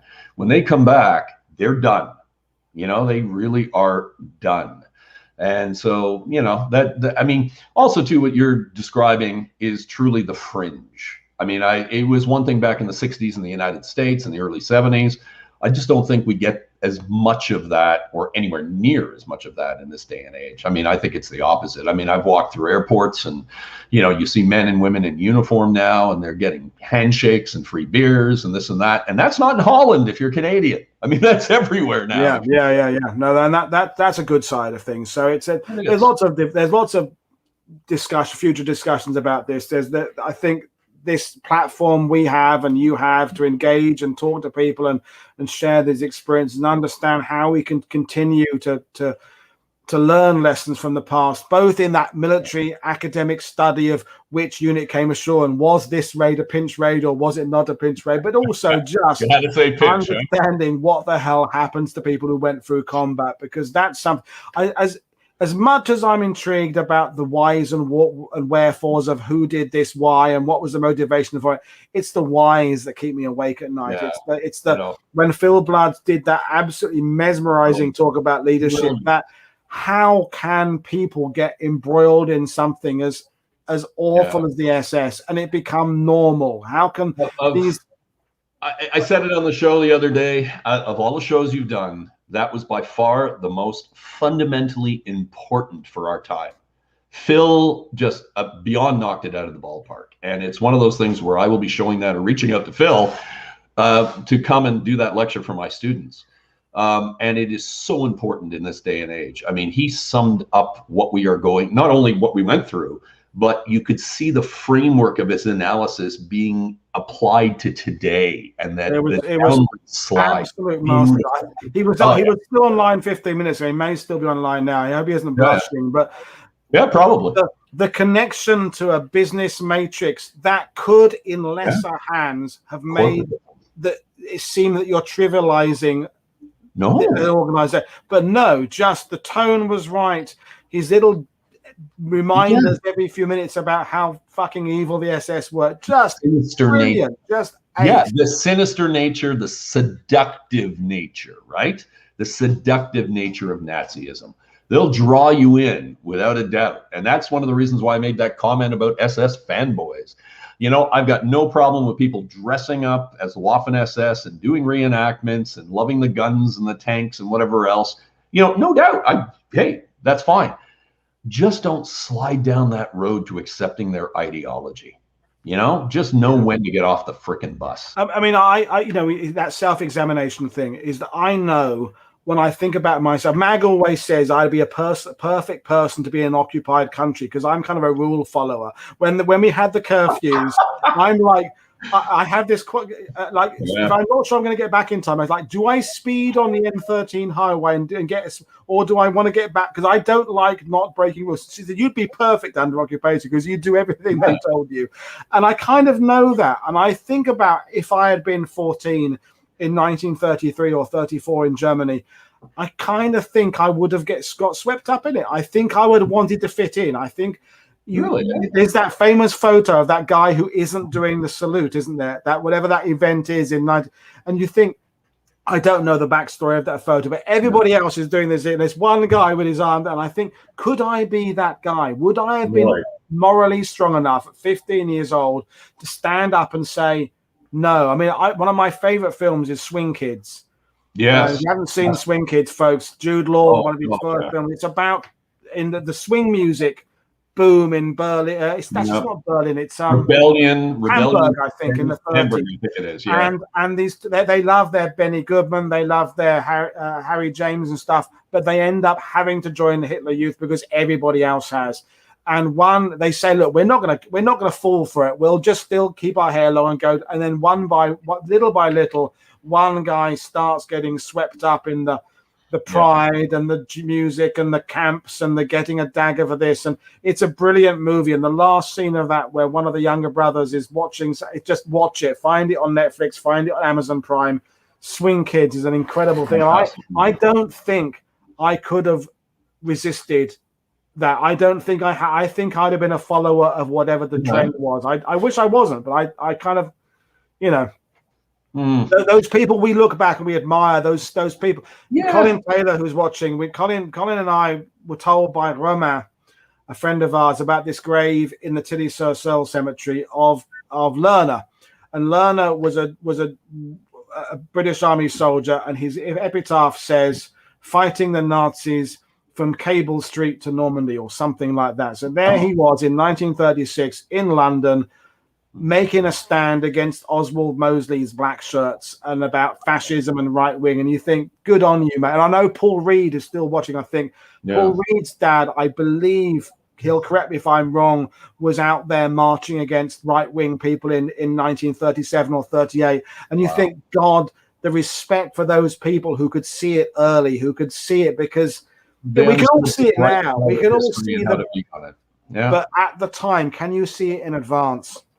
Yeah, and that's the tough part, and having the courage of the convictions to act upon it before everyone else does. Fighting fascism from Cable Street. I got the quote certainly from Nathan Lerner. Yeah, that's absolutely fantastic. Yeah, no, I mean, there's a lot of things like that you see in this day and age, and you wonder if it's ever going to blow up into what we see, you know, or what we saw in the past. And that, I think, is the terrifying part, is knowing, you know, when to act, when to say no, when to, you know, try to steer the course of history before it's too late. You know, those are the difficult things. Yeah, indeed. And we could talk about this, and we should talk about this. It's important stuff to talk about. So, but we don't want to bring things to an end in a minute, I think, and because I'm starting to wear a little bit thin there. But it's, as always, it's a pleasure talking to you, and these are important things. Yeah. So Paul Reed is saying, yeah, he was at Cable Street, and went off to Spain to fight when he was 17. So that's, you know, could we have been that? Could we have been? Paul Reed's dad was, but how many other people stood back and ignored it till it was too late? These are all, and you know, my granddad, who was in the artillery, was always, he only became a soldier because he was called up and trained. I would never have volunteered for this. He did his bit. But he had romance, also the romance of youth. We're all, you know, at 18, 19, 20, we're full of piss and vinegar. Yeah. You know, there's always a cause there, you know, in some way or another. And I probably would have been swept up in it for sure, without a doubt. You know, I tend to be a tad romantic at times. Not so much now that I've approached middle age or busting through it.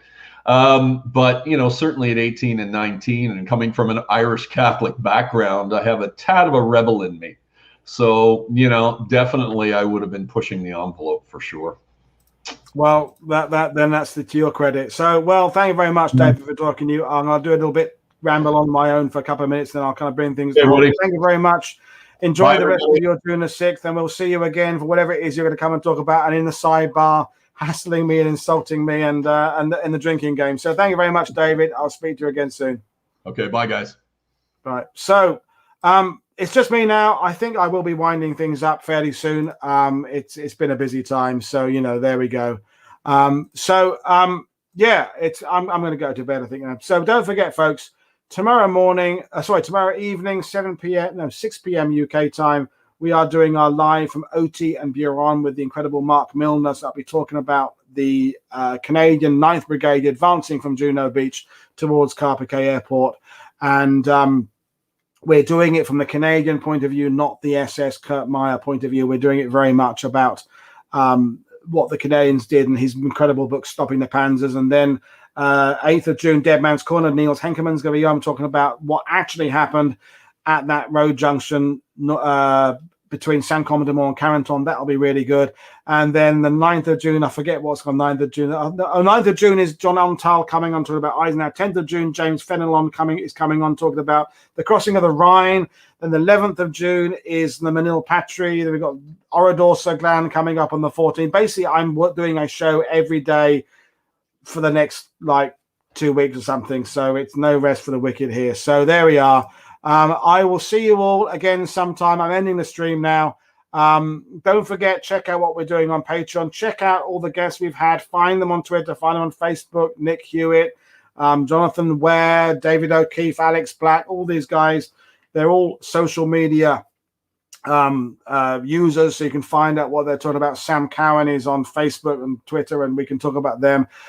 Next time, I want a few more Americans coming on forward. I don't know where they all are today, but we had Neil Morgan on talking about his father. That was fantastic. So I'm going to call it a night, and I'm going to say see you all next time, and thank you everybody watching. And as I said, spare a last thought to think about what these people did 77 years ago. It was coming to an end that night, but we don't know the exact casualties for D-Day, but in the region of 10,000 people killed, wounded, missing on D-Day of a force of 156,000, and of course a lot of French civilians, and of course some Germans. So spare a thought for those who fell in that battle 77 years ago, and indeed 77 days of combat that continued, and the battle into Holland and Germany and everywhere else that was happening at the same time. So thanks for watching.